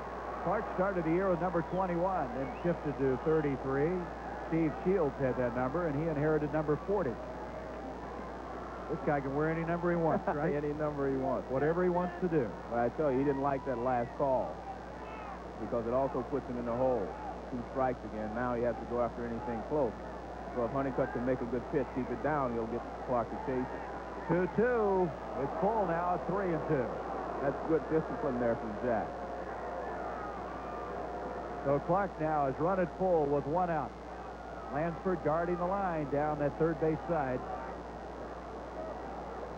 Late in the ball game, of course, in a tie score, you cannot let a ground ball go between you and the bag for extra bases. This guy has had some success against Honeycutt, wouldn't you think? Yes. And I think Honeycutt also knows that. 3-2 pitch to Clark. Nice stab by Honeycutt.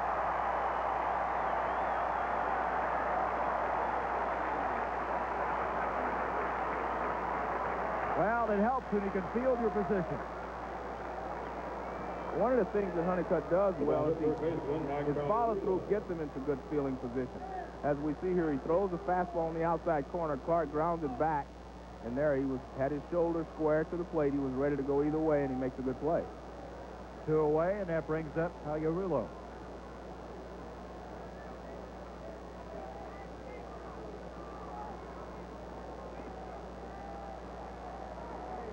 Honeycutt got it over for a strike.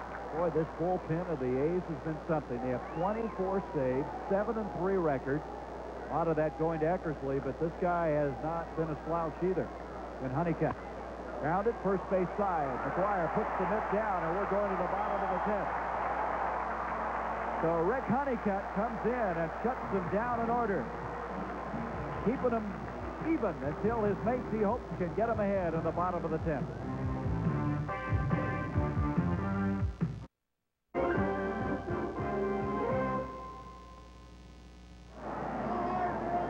Bottom half of the 10th inning, a 1-ball, no strike count on Dave Parker, leading things off. 2-2 our score. Parker grounds it foul down the first base side.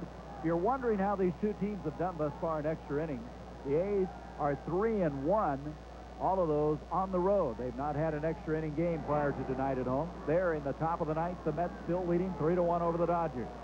The Yankees, on the other hand, are 3-2, 0-2 at home in extra inning games, 3-0 on the road. Almost hit him and did. So Parker on. No, he says no. Garcia says the ball didn't hit him. Rich Garcia says the ball did not hit Dave Parker.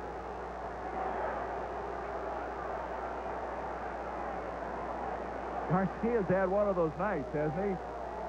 Had to go to the Yankee dugout earlier. Martin kicked out of the game. He's smiling about it, so... Yeah. I tell you what, I'm surprised that the ball didn't hit him because it started almost behind Dave Parker, and I didn't think he was going to be able to get out of the way, but Garcia says he got out of the way. Watch where this ball starts. That ball is almost behind Dave Parker. Look at that.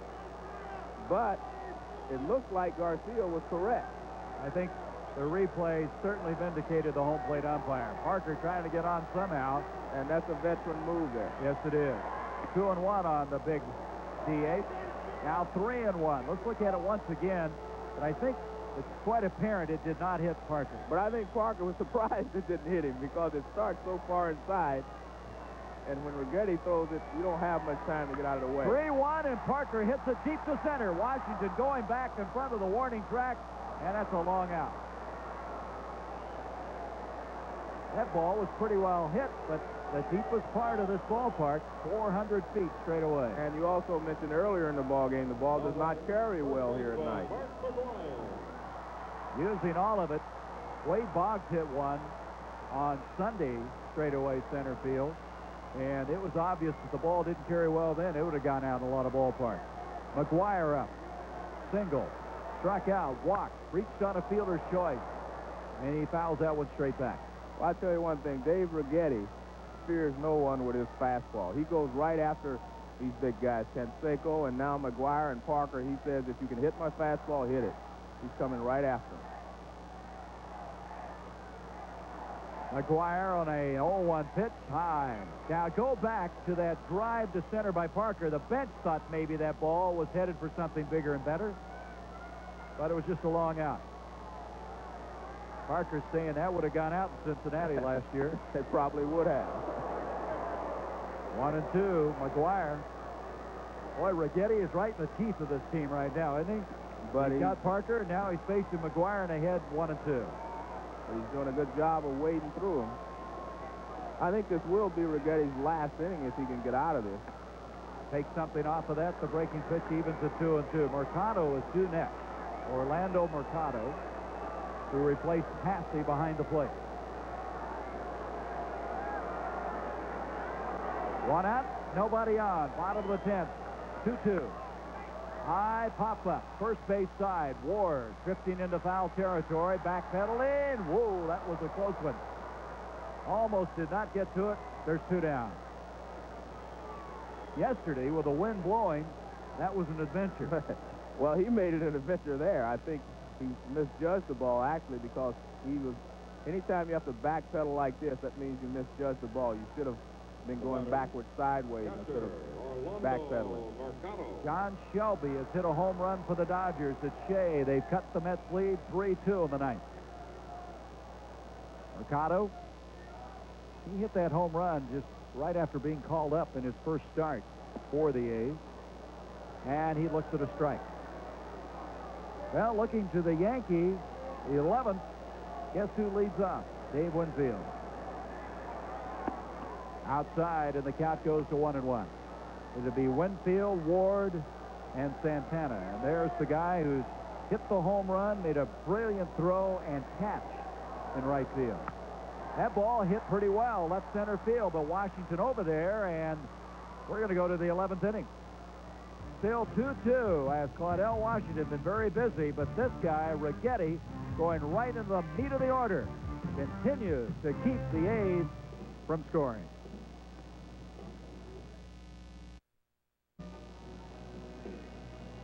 There it is, 2-2 after 10, 11 hits.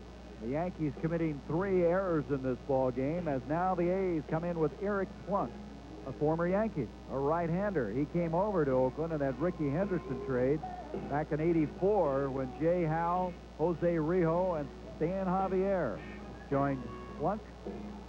And Plunk, hard-throwing right-hander. They have a lot of hope for this guy. He has had some very good moments.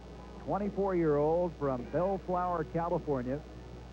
Always had some control problems, but he has a mid-90s fastball, and he replaces Honeycutt, who went 1 inning, 1-2-3 fashion, striking out 1 guy. I think one of the things that, as you said, has plagued Plunk has been his control, because he does have a great arm. And anytime you have a live arm and you can get the ball over the plate, you're going to be effective. Dave Righetti demonstrates that very well. We mentioned a while ago the Mets' lead has been cut 3-2, and they come in with their flame-throwing left-hander Randy Myers to try to shut it down, hang on to that lead in Shea. There's 2 out in the top of the 9th, and nobody on. Myers has been brilliant for Davey Johnson and the Mets. So here we go. Top of the 11th, Winfield, Ward, and Santana to face Eric Plunk. It all started with Welch. Welch went 9 innings. Honeycutt 1, and now Plunk. Righetti coming in relief of Dotson and Guante. And this guy with the home run. Seems like a long time ago now, doesn't it? Back in the 5th inning. Gave the Yankees that 1-0 lead. And he fires and catches the outside corner for a strike. Plunk with those glasses scares you a little bit. You wonder if he sees well, right, when you're throwing that hard? Well, it looks like Ryan Duran, and he's also throwing a 94-mile-an-hour fastball.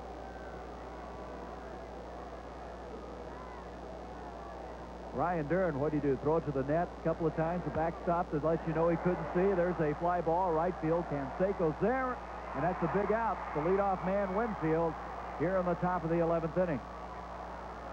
And Plunk just jammed Dave Winfield with that 94-mile-an-hour fastball. From the first pitch fastball away, and then came inside with the next one. One down, and Ward will come up. Ward in this ball game been very busy. Base hit back in the 9th inning. Also picked up one in the 7th as well as the 3rd. 3 hits. Grounded out the other time. The Mets win it 3-2. Myers comes in, slams the door. So the Mets beat the Dodgers. Game that was held up momentarily by rain, and Ron Darling picks up the victory for New York. The other New York right now in a battle here in the 11th. That's inside the Ward, and the count now goes 2-0. Gary Ward's seen a lot of playing time due to the injury to Don Mattingly. Tim Leary, the losing pitcher, by the way, in that Dodger-Met game. Grounded, third base, Lansford. Loses his hat, but comes up throwing.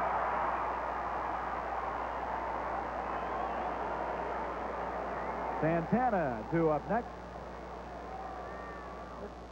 You know, Lansford makes all the plays at third base, but he doesn't do it with a lot of flair, and maybe that's why he has not won a Gold Glove. He makes all the routine plays and a lot of great plays, but he just does it the way he hits. He's just a steady performer. Sometimes that does not catch the attention of some of the voters. Well, the highest fielding percentage 2 of the last 3 years. Committed only 7 errors last year, lowest among third basemen, and Gaetti gets the Gold Glove. I would think. He's never been in an all-star game, but if he doesn't get into this one, they better check the ballot. They better check somebody, because he's got to be in the one in Cincinnati. There, look how he plays so low to the ground. Inside, and the count goes 1-1. Lansford really has gone through some tough times in his life. Right. Losing a 2-year-old son when he first was traded out here.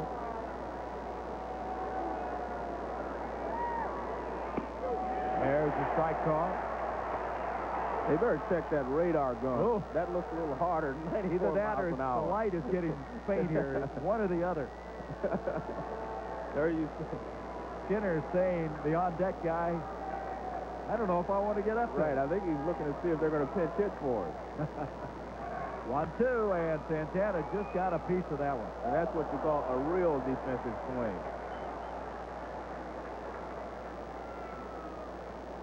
So Raphael will stand back in.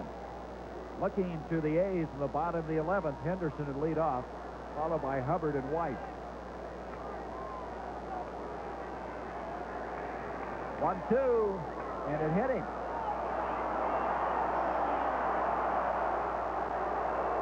And I tell you what, that will hurt for a while. Well, obviously, when you're 1-2, 2 out, that's the last thing you want to do is put a guy on and hit him. Santana looks like he might have a tough time continuing. Well, I guess if you stop a 93-mile-an-hour fastball with your arm, you may not want to continue. That'll bring Skinner up. Let's see if we can pick up where it hit him. It just really tails in, hits him right under the elbow. When it really tails in, and there was no way for him to get out of the way.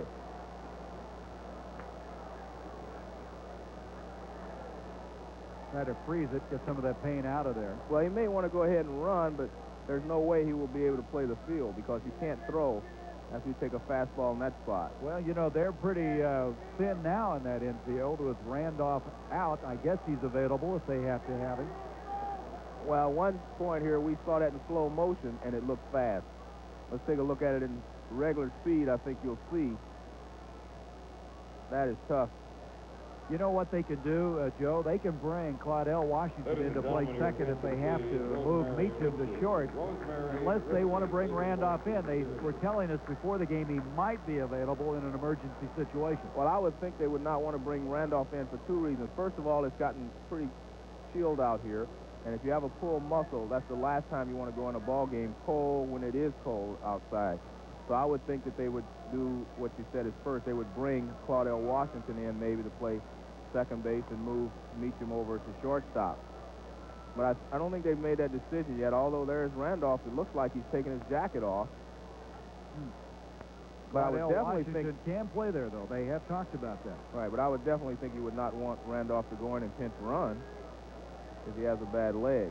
You might want to use another player, but then again, with it being an extra inning ball game, you may not make it. Well, let's take this opportunity to remind you, Monday Night Baseball on ABC continues. Next week, Houston against Los Angeles, the Astros against the Dodgers, or the American League East battle, these same Yankees going against the Boston Red Sox in Yankee Stadium. Action beginning at 8 o'clock Eastern. That's Monday night right here on ABC. Joe, it's been fun getting started back into this again. Yes, it has been. And we've had a good ball game. Not over yet. No, but I think a lot of people are booing here, but they don't understand that the Yankees were trying to wait as long as they could to see if Santana could run for himself, but Willie Randolph is going in to run. Well, that's interesting. When you have a hamstring, I think your points are well taken, Joe. You bring him in, maybe bring him in to play defensively, right, but not as a pinch runner. But they're looking maybe to a longer game here, and they want to save anybody in that role later. By the way, that was Plunk's first hit batter of the year, despite all those control problems he's been known for. Well, the toughest thing to do with a hamstring is to run for a long distance because it gets tired. You can play second base because it's short, quick steps, and you're only going to move short distances. But to have to run and stretch it out, and especially being the go-ahead run, could be tough. Skinner's been very, very effective tonight, 3 for 4, and on the first pitch, he pops it up. Mercado coming back to the backstop, and we go to the bottom of the 11th. So the Yankees have to make some changes. Randolph expected to come in at second base. Plunk, the third pitcher for the A's, and he slams the door.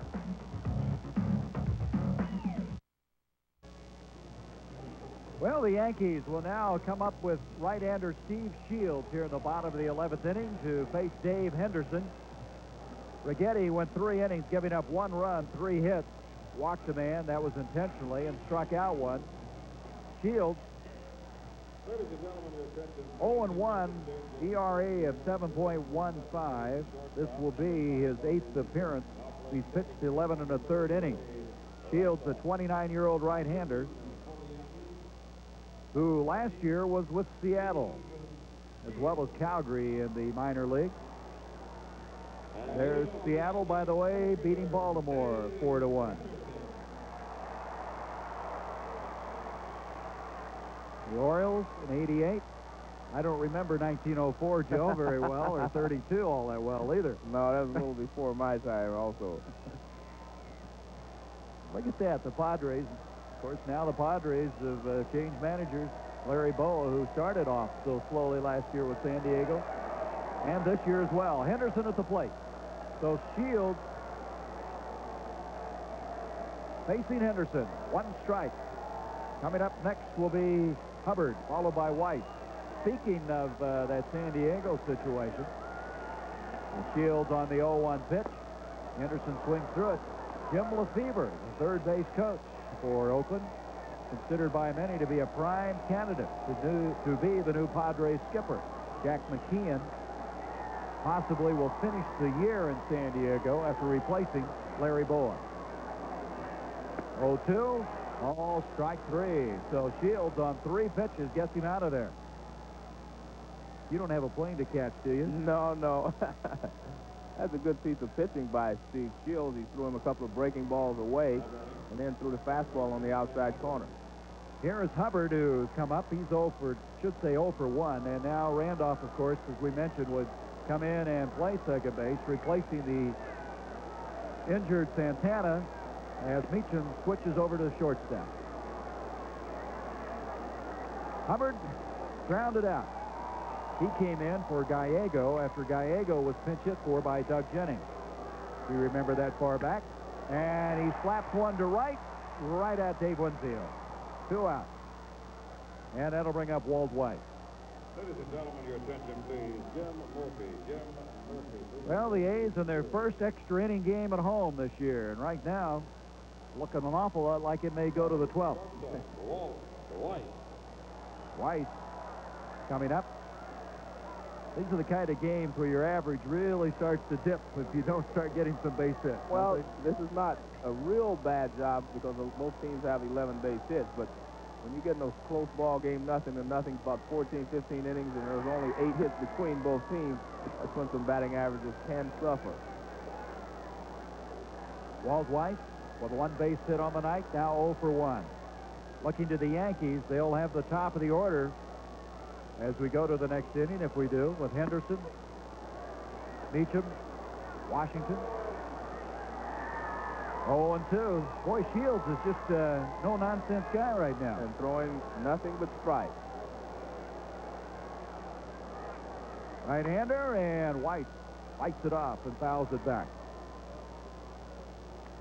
So we mentioned Weiss as being the rookie. We mentioned Concepcion in '70 as a rookie for the Reds, was able to win the division. Also, Chris Fire pulled it off when he was a rookie with San Francisco, and then Frank Taveras for Pittsburgh. There's the attendance. 44-218. Grounded, second base. Randolph with his first effort of the night. And we continue on. We're going to the 12th inning. It's all tied up, 2-2, as Steve Shields went through this inning in a hurry.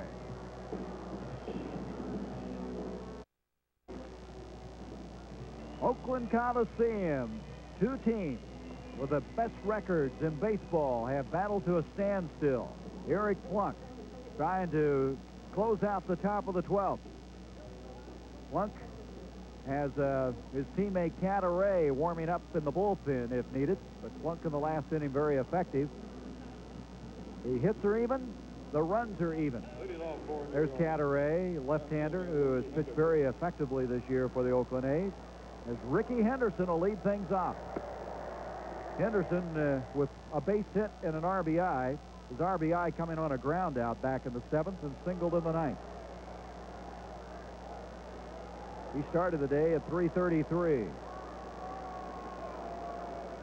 So Eric Plunk, hard-throwing right-hander, starts Henderson off with a blazer down the middle. 1 strike. Ricky Henderson coming home. His mother, Bobby, who is so instrumental in his life here at the game, said she, along with Tom Trebelhorn, who's now the skipper of the Brewers, really influenced his life at an early stage. There's the pitch, and it's 1-1. Trebelhorn, he felt, really got his head together, really gave him the basics, how to play this game. And, of course, Ricky now very happy to be playing for Billy Martin once again. His stats really pick up when he plays for Billy Martin. There's the pitch going out of 2-1. 2 balls, a strike on Henderson. Meacham up next. Washington to follow. We're in the 12th inning. He's still throwing awfully hard, but Ricky Henderson is a perfect guy in this situation to lead off this inning. Any inning for that matter, Joe. Yeah, good point. Swing and a miss, 2-2. I think Ricky's a little anxious here to prove something to the A's fans because he chased that pitch that was out of the strike zone. Well, Ricky, leading the American League in stolen bases for 7 straight years, lost that distinction. Harold Reynolds of Seattle captured it when Ricky only had 41 stolen bases last year. That hamstring problem, he'd like to regain it, and right now he is way ahead of everybody. Reynolds, by the way, has only 8. He was benched at one time, the second baseman for the Mariners. Foul ball keeps it at 2-2.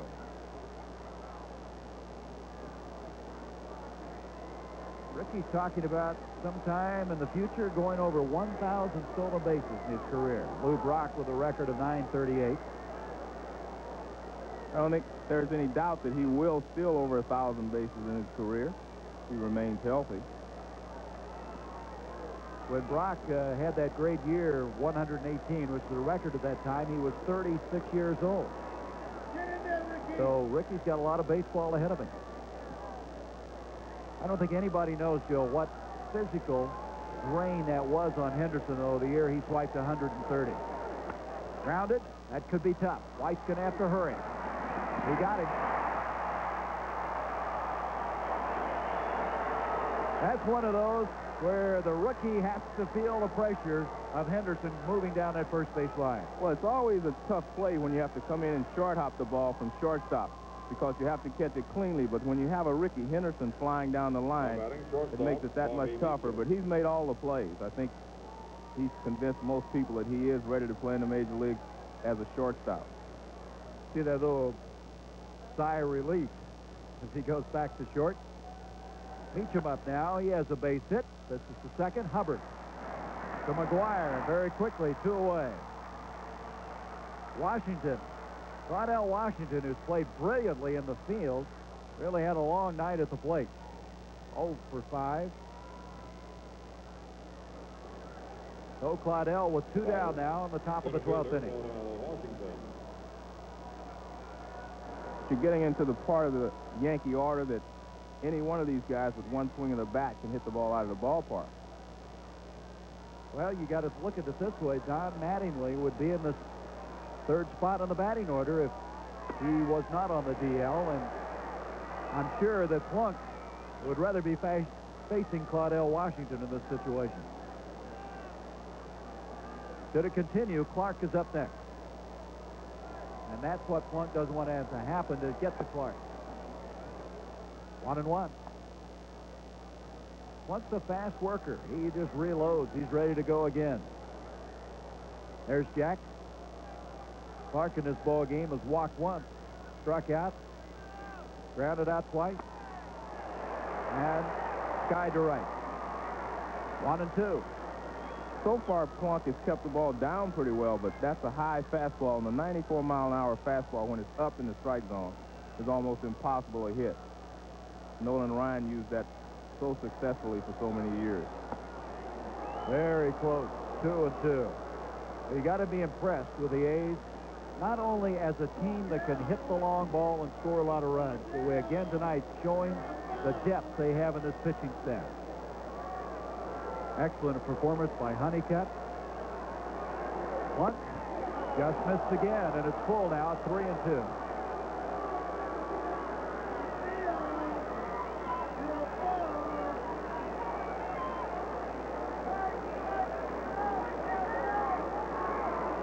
Three balls, 2 strikes, 2 outs. Top of the 12th. That's a little nubber hit over into the center field area for a base hit, and that's the 12th hit of the game for the Yankees.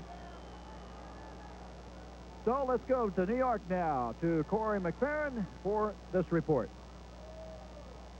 All right, Gary, wanted to tell you how the Mets-Dodgers game wound up. 2 outs in the 9th inning, a 3-2 Mets lead. Randy Myers in for Ron Darling. Mickey Hatcher, the fly ball to center field, and that's it. Mets win 3-2. Darling, the winner.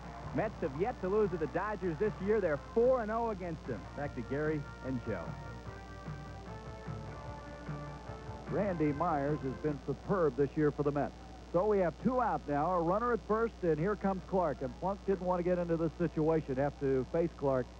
And right now, with that base hit by Washington, his first hit of the night, he keeps the Yankees' hopes alive here in the top of the 12th. And Claudell Washington can steal a base for you. McGuire holds on at first, and Plunk, very aware of just what you were describing, goes there. And Plunk has a big leg kick, so Claudell should be able to get a good jump if he decides to go. The only bad point as far as Claudell is concerned is he throws a 94-mile-an-hour fastball. It gets to the catcher pretty quickly. This is fast approaching a 4-hour game, as here's the pitch missing, and the count now goes to 1 ball, no strikes on Clark. Jack Clark doesn't show a lot of emotion up there, but you know the kind of mental toughness he has, and you just better not make a mistake right now. Plunk steps off.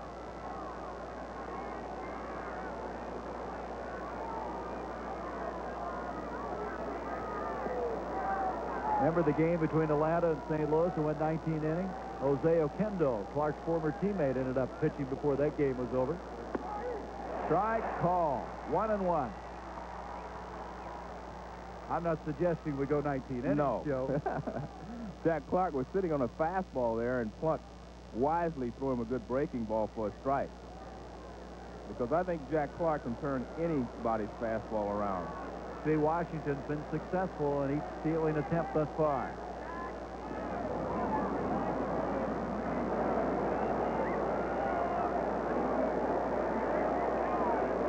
Isn't it amazing? You think about Claudell Washington, signed by Findlay, 18 years of age.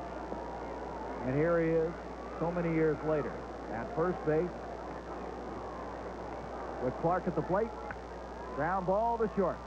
White bobble the ball.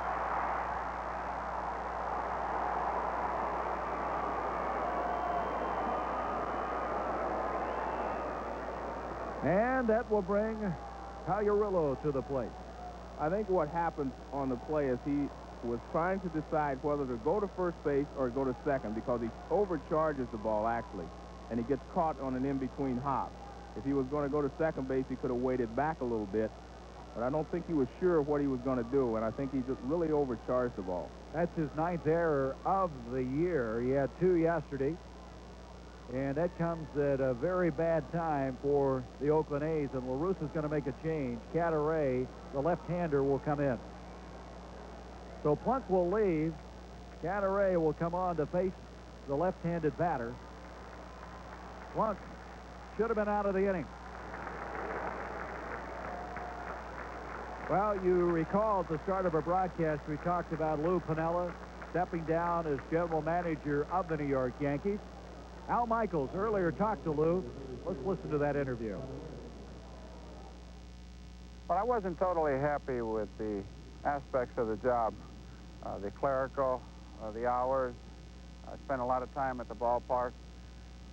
When I did things that pertain to baseball, like talk to different general managers, read scouting reports and those things, I liked it. So really all I'm doing now is restructuring my job. I'll spend more time in the baseball end of it and less time in the administrative end. How would you describe, in the role of general manager, your working relationship this season with Billy Martin and George Steinbrenner? Well, I think that's been overstated from the reports that I've been reading. I've had a good working relationship with both men. We've had some disagreements, but anytime you're in a position to make decisions, you're going to have disagreements. The club has played well, and that's what's been important. That's the bottom line. I didn't resign because of any problems with either of these men. Well, very interesting. I guess, Joe, there's some talk out here that he might be putting himself in a position to become manager elsewhere. Well, it's very obvious that he likes the baseball part of the job rather than the administrative part of it. And so maybe that's what he is positioning himself for. Well, Toronto, Philadelphia, Kansas City, all of those have been rumored. Here's Cadaret now, the left-hander. Coming on to pitch to Pag. Cadaret, record of 2-0. This is his 16th appearance. Pag's 1 for 5 for the night. 2 runners on, 2 down, top of the 12th, 2-2 ball game. Cadaret in relief of Plunk. Misses, and the count now goes to 2-0. Cadaret last year won his last 3 games for the A's. Finished with a 6-2 record. Made the transition from a starter to a reliever last season, and a nervous LaRussa hoping somehow to shut this one off right now. Well, he wants to shut him out because he's got the top of the order coming up for him in the bottom of the inning. So if he can get out of this, he'll have Lansford, Javier, and Canseco to try to put a run across. 2-1 now. Boyer walks down the third base line, encouraging. LaRussa, one of 5 lawyers ever to manage in Major League Baseball history. 2-1. Foul back, and the count evens at 2-2. Well, tomorrow, Al Leiter, a left-hander, expected to go for the Yankees, and Steve Ontiveros for the A's. That is, if we're not playing this game come tomorrow. This is the pitch that he wants to make it happen on, because you do not want to go to 3-2 and put the runners in motion. 2-2 pitch, and it's full now, 3-2. 3 balls, 2 strikes. Washington down at second. at first. Reaching by an error, Jack Clark, and look who's up next. Not only that, but you put the runners in motion, it eliminates any possibility of throwing the runner out at the plate. Spin move by Cadaret, chasing Washington back in.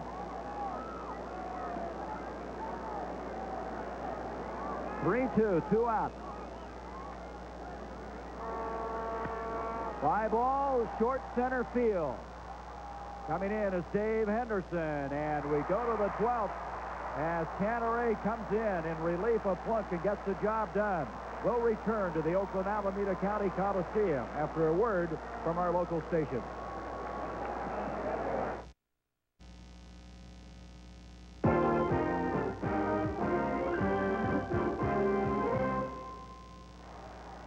Well, our premiere of ABC's Monday Night Baseball has gone to extra innings. We're in the bottom of the 12th. Steve Shields, the pitcher for the Yankees, and Carney Lansford 3 for 5, hitting .401 as of right now, comes to the plate to lead things off. Takes the pitch inside for ball one. It'll be Lansford, Javier, Canseco. 2-2 our score. 12 hits by the Yankees, 11 by the A's. Shields, who worked the last inning very effectively, gets a strike. In fact, the last 2 innings, the A's have gone down 1-2-3. Carney Lansford has hit the ball hard all 3 times in the ball game that he's gotten base hit. And that one hits the second. Randolph, now playing second base, comes up throwing, and there's 1 down. That was a good pitch by Shields. He got the fastball in on his hands, on Lansford's hands, and he broke his bat, hit a little soft grounder to second base. Well, that drops him below 400. Lansford now hitting .399 after that ground out. We'll get a look at it here. You see the catcher set up inside Skinner, and he gets the fastball in on Lansford's hands. Nothing he can do with it. Good pitch by Shields. Javier, who reached on an error back in the ninth, struck out back in the 6th, and flied out on 3 other occasions. Grounds it foul down the first base side. Well, this game continuing on, we've got a lot of finals due to the length of this game. We mentioned earlier the Mets winning 3-2 in that game in Shea against the Dodgers, and Minnesota earlier this afternoon had their 8-game winning streak ended. Cleveland over Kansas City, Swindell becoming the first 10-game winners.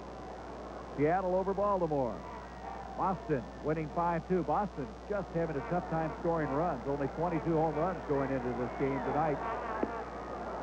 There is a foul tip. He got a piece of that one, and the count goes to 0-2. Javier, the switch hitter, now batting from the left-hand side against the right-hander Shields.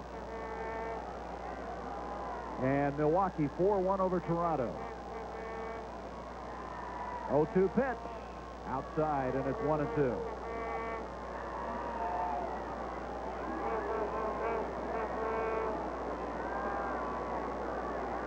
Steve Shields, 6'5", 230-pound right-hander, out of Gadsden, Alabama, where he was a high school basketball All-American player. Ground to short. Meacham on 1 hop. They got him, though. Nice pickup that time by Ward. Meacham just kind of flipped the ball. He got rid of it very quickly. He didn't extend his arm and throw a strike over there. He flipped it, and Gary Ward made a fine play. Hey, those Yankee shortstops tonight have struggled a little bit, haven't they? 2 down, and here's the guy that can end it, Canseco. Let's look at this again. There you see him throw the ball kind of sidearm, and it sinks instead of extending his arm and letting the ball ride across the infield. He flipped his sidearm, and luckily Gary Ward made a fine pickup. Canseco in this ball game, pair of base hits, scoring the 2 runs. Canseco's in a pretty good position here. He knows he's going to get a pretty good pitch to hit if he's patient, because Dave Parker's following behind him, and Parker's been swinging a bat well tonight. So if he's patient, he will get a pitch to hit. Shields starts him out low, and the count goes 1-0. Boy, you look back, Joe, way back to those 2 plays at third, where the A's had runners thrown out. Strike called. 1-1. Lansford back in the first inning was cut down. Then White on a brilliant throw from Winfield in right field. Seiko with a 1-1 count. 2 out. Bottom of the 12th. 2-2 the score. And he hits it to short center field. Washington, a long run coming in. And we go to the 13th inning here in the Oakland Coliseum. Still 2-2. 12 hits for the Yankees, 11 for the A's. As Washington, very busy in center field, erases Canseco in the bottom of the 12th.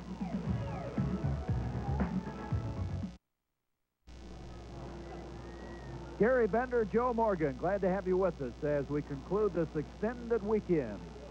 Memorial Day, been a busy weekend for ABC. The Indy 500 yesterday, our premiere of ABC's Monday Night Baseball. As you see, the new pitcher now for the A's, Dennis Eckersley, and he has been nothing short of sensational.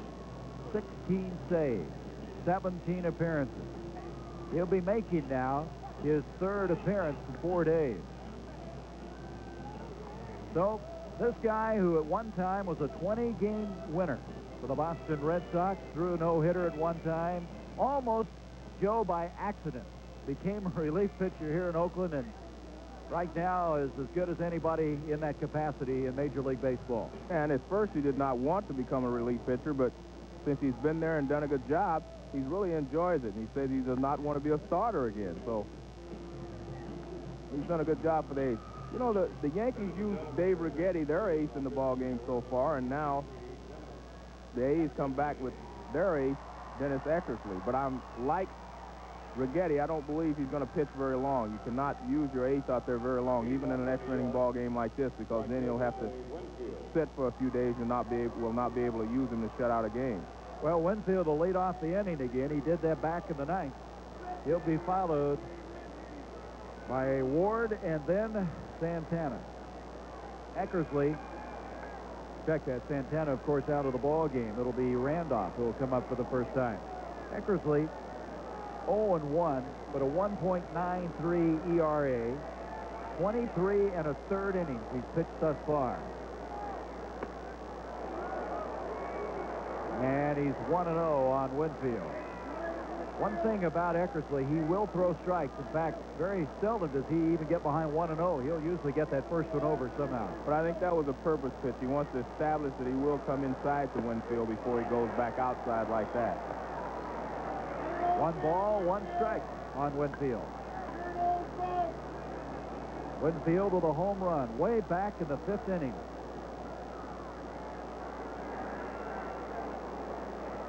One and one on Dave. We're in the top half of the 13th inning. Swinging late, the count goes to 1-2.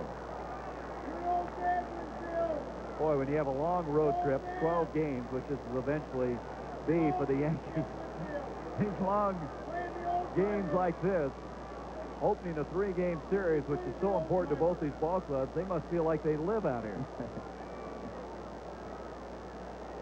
But the Yankees are playing so well. They've won 7 of their last 8, despite some of the distraction this week off the field, despite the injury to Mattingly.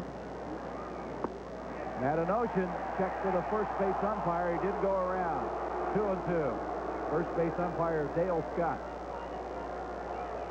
Actually came back with a breaking ball away, and Winfield was able to check his swing, but that was a good pitch by Eckersley. So 2-2 on Winfield. Grounded foul.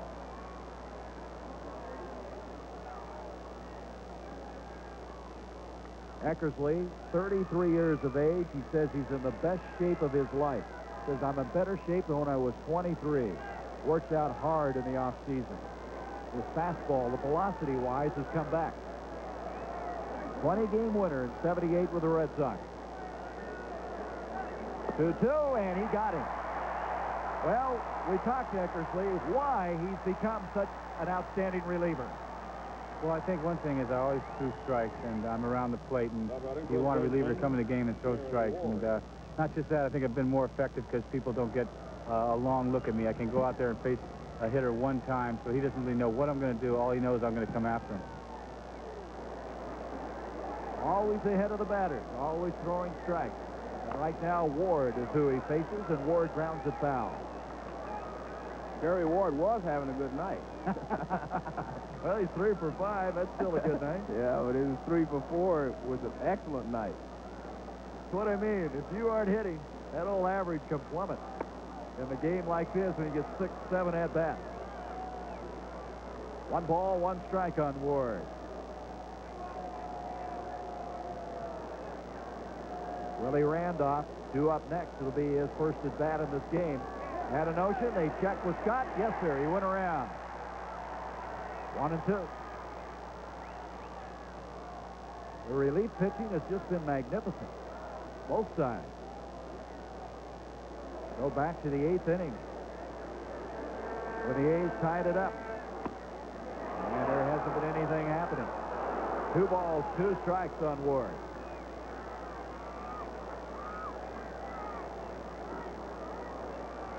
2-2 pitch. And that one's headed to right. Canseco coming in, and he made a running catch. Well, that's part of being that complete player. He has not committed an error in right field this year, a new position after playing left field last year. And as we talked about earlier, he does play a shallow right field. And he got an excellent jump on the ball, and he was able to make a shoestring catch. Nice play. So here's Randolph, his first appearance. Willie off to a very slow start this year at the plate.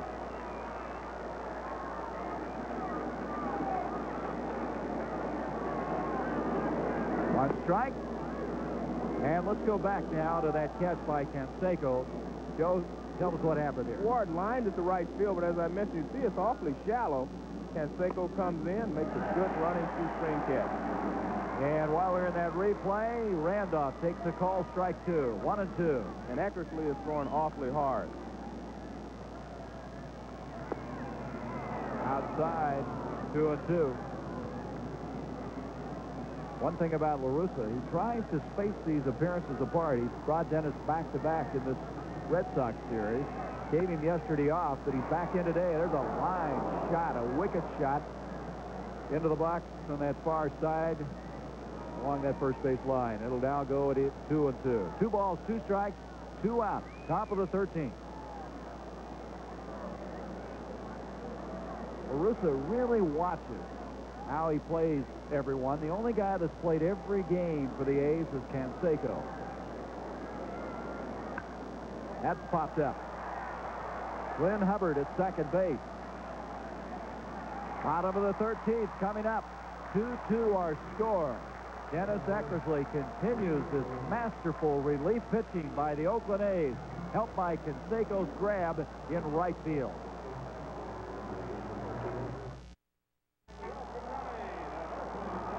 Bottom of the 13th, 2-2 our score. The Yankees with 12 hits, the A's with 11. The last scoring we had in this ball game back in the 8th inning when Canseco tied it. Checking the standings, the Yankees 2-game lead over the Indians. Cleveland proving that they were not a fluke early in this season. Detroit hanging in there despite the loss of Kurt Gibson. 4 back. Milwaukee winning today, 7 back. The Red Sox also the victory, 2 over the 500 mark. Then comes Toronto and Baltimore.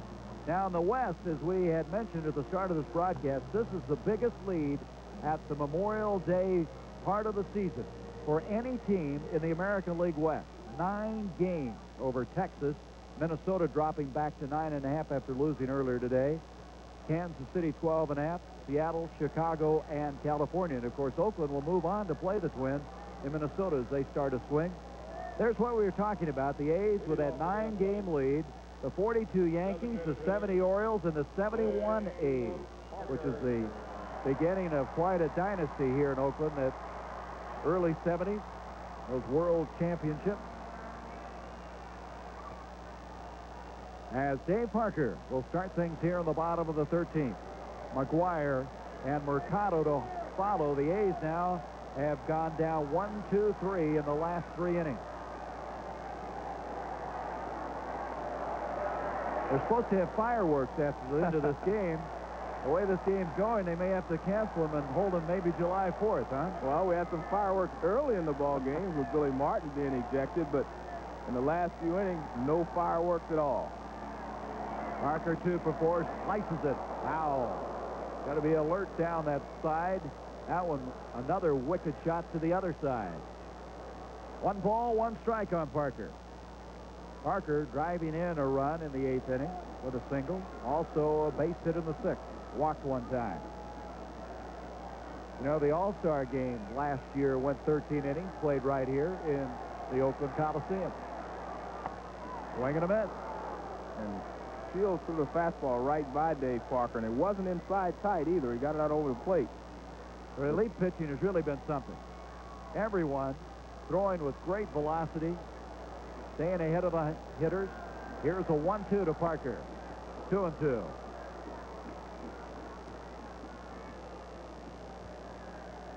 Shields last year had a fractured cheekbone. He was hit by a Kirby Puckett line drive that really slowed his progress a year ago, playing for Seattle at that time. Come back strong. 2-2 pitch.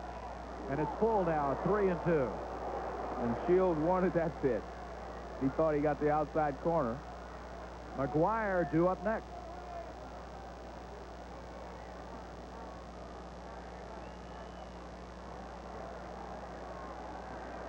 Three-two. Stays alive, and he almost took McGuire with him on that one. Mark McGuire just got out of the way.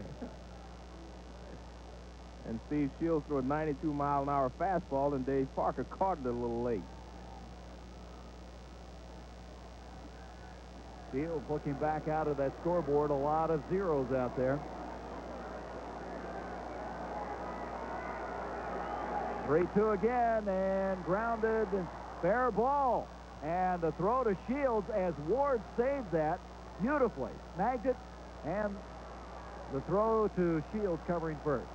Well, Gary Ward has made a fine play here, but he was guarding the line because you do not want to let him hit the ball past you down the line. The ball, he catches it in foul territory, but the ball grounded. When it was grounded, it went over the bag before it went foul. Therefore, it's a fair ball. It's not where he catches it. It's where it crossed the bag. And Shields says, I'm glad I didn't want to go back to that 3-2 count again on Parker. Here's McGuire. Misses, and the count 1-0. McGuire 1 for 4. His base hit coming clear back in the 2nd inning. Also walked once in the 8th. High fly ball, short center field. It's Washington again. But Al Washington makes the catch.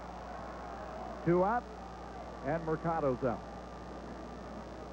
If they get through Mercado, that'll be 4 straight innings that the A's have been shut down in order. As good as Steve Shields is throwing, I think the A's are going to have to hope he gets tired. Mercado coming in relief of Hassey.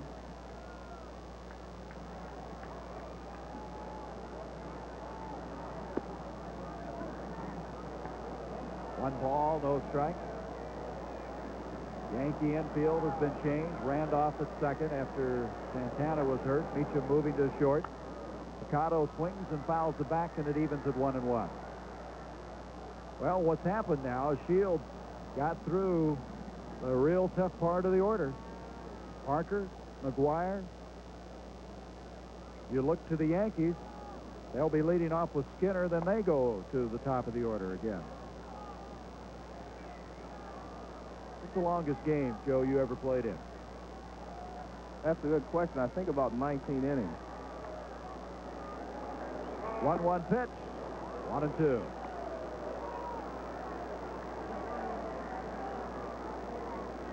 The longest game I ever broadcast was 16 innings. We may get that one tonight. Yeah. There is Henderson. He'd like to get up on this inning. Foul ball, first base side, Ward over. And we continue on. We'll return after this message about an upcoming show on ABC.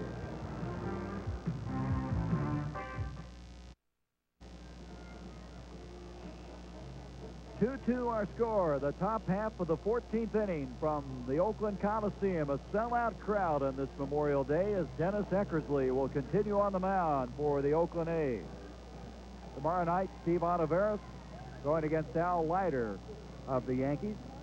And as many pitchers as they've used tonight, Tony La Russa is going to have to sit down, as will Billy Martin, to figure out just who's available for the rest of this series.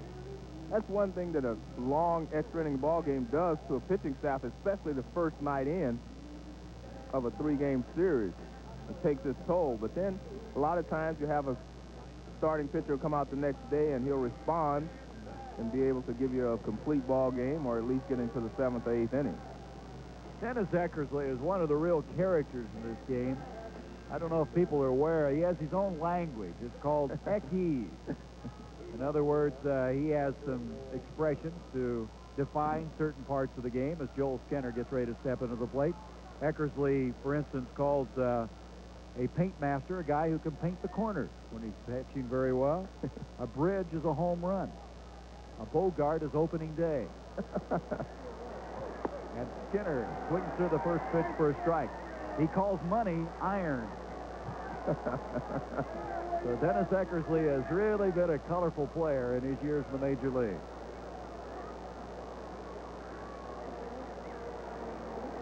Skinner, swing, and that fouls it and goes to 0-2. Skinner, 3 hits in this ball game, double and 2 singles. By the way, Dave Stewart, who was hit pretty hard in the series against the Red Sox, warming up. Well, as I mentioned, one of the things that La Russa will not do is go very long with Dennis Eckersley. Skinner with another hit. That's his 4th hit of the game.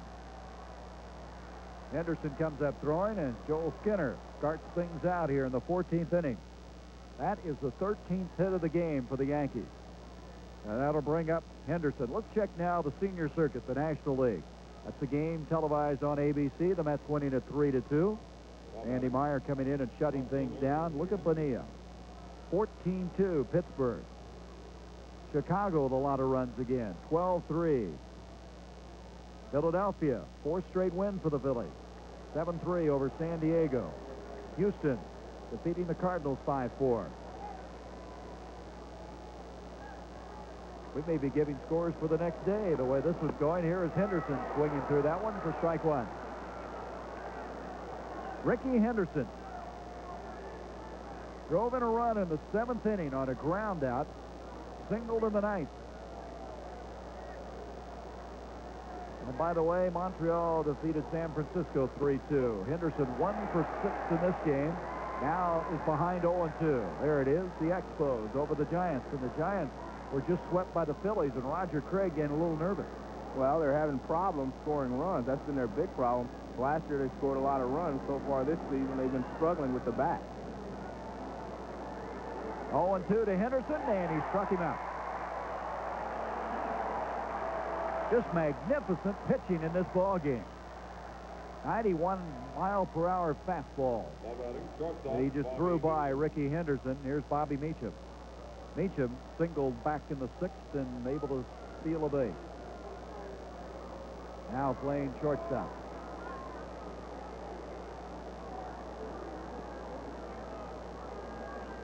We might be surprised. Skinner went from 1st to 3rd on a single by Ricky Henderson earlier in the ball game. You remember that? Yeah, that they made impressive. Not out of the question that he might try to steal a base because Eckersley does have a slow delivery to the plate. Takes his lead. McGuire holds him on. Pitch misses inside, 1-0. Again, this is something Joe Morgan's mentioned, how shallow the A's outfielders play, especially Canseco in right field. Henderson as well. Javier a little deeper in left. 1-0 on Meacham. Skinner not going and swung on center field. Henderson coming in, and he's there. And it's a good thing he's playing shallow. That ball, an easy out for Henderson. 2 out. And that brings up Claudell Washington. Washington with a base hit in this ball game, back in the 12th.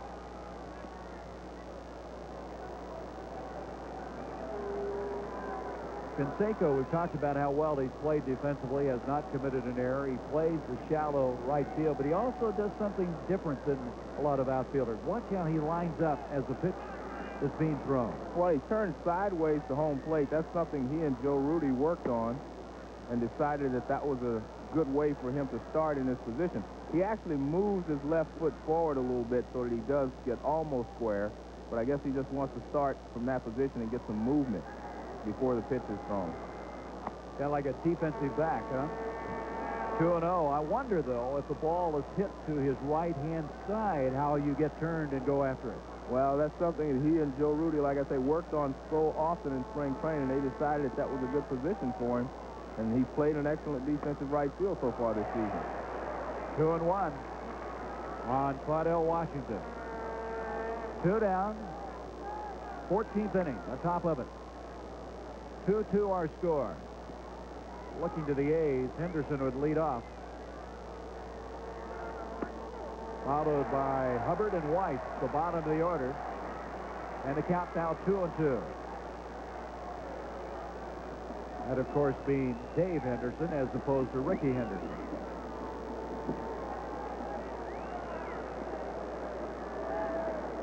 Now McGuire backing off. You see the catcher motioning with his right hand. He's saying real aware of the delayed steal. Fly ball, right field. Canseco drifting over near the foul line. And the bottom of the 14th ready to come up. 2-2 our score as Eckersley continues to be effective. We'll return to the Oakland Alameda County Coliseum after a word from our local station.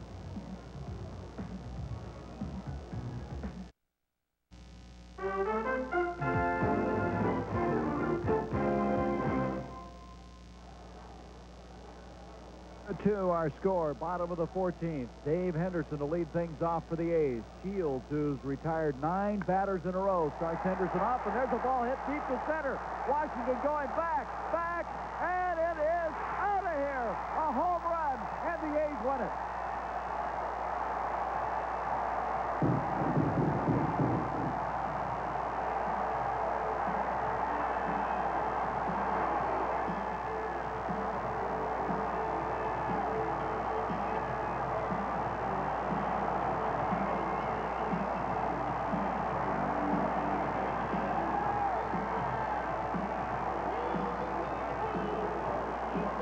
The forearm bash and a disappointed Shield.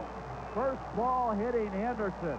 His 6th home run of the year, and he hit it to the deepest part of this ballpark over the 400-foot sign. And I think Henderson guessed right. Shields wanted to get out in front. He threw him the fastball, and he hit it straight away center field. Long way, but he hit it. Excellent swing. Well, Henderson's had some big hits. We talked about the championship series in the 5th game against the Angels, a home run. Hit well in the World Series when he was playing with the Red Sox.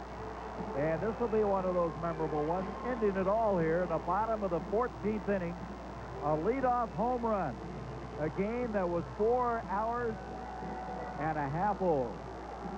And Shields, who we just mentioned had retired 9 men in an order, gave up the home run ball.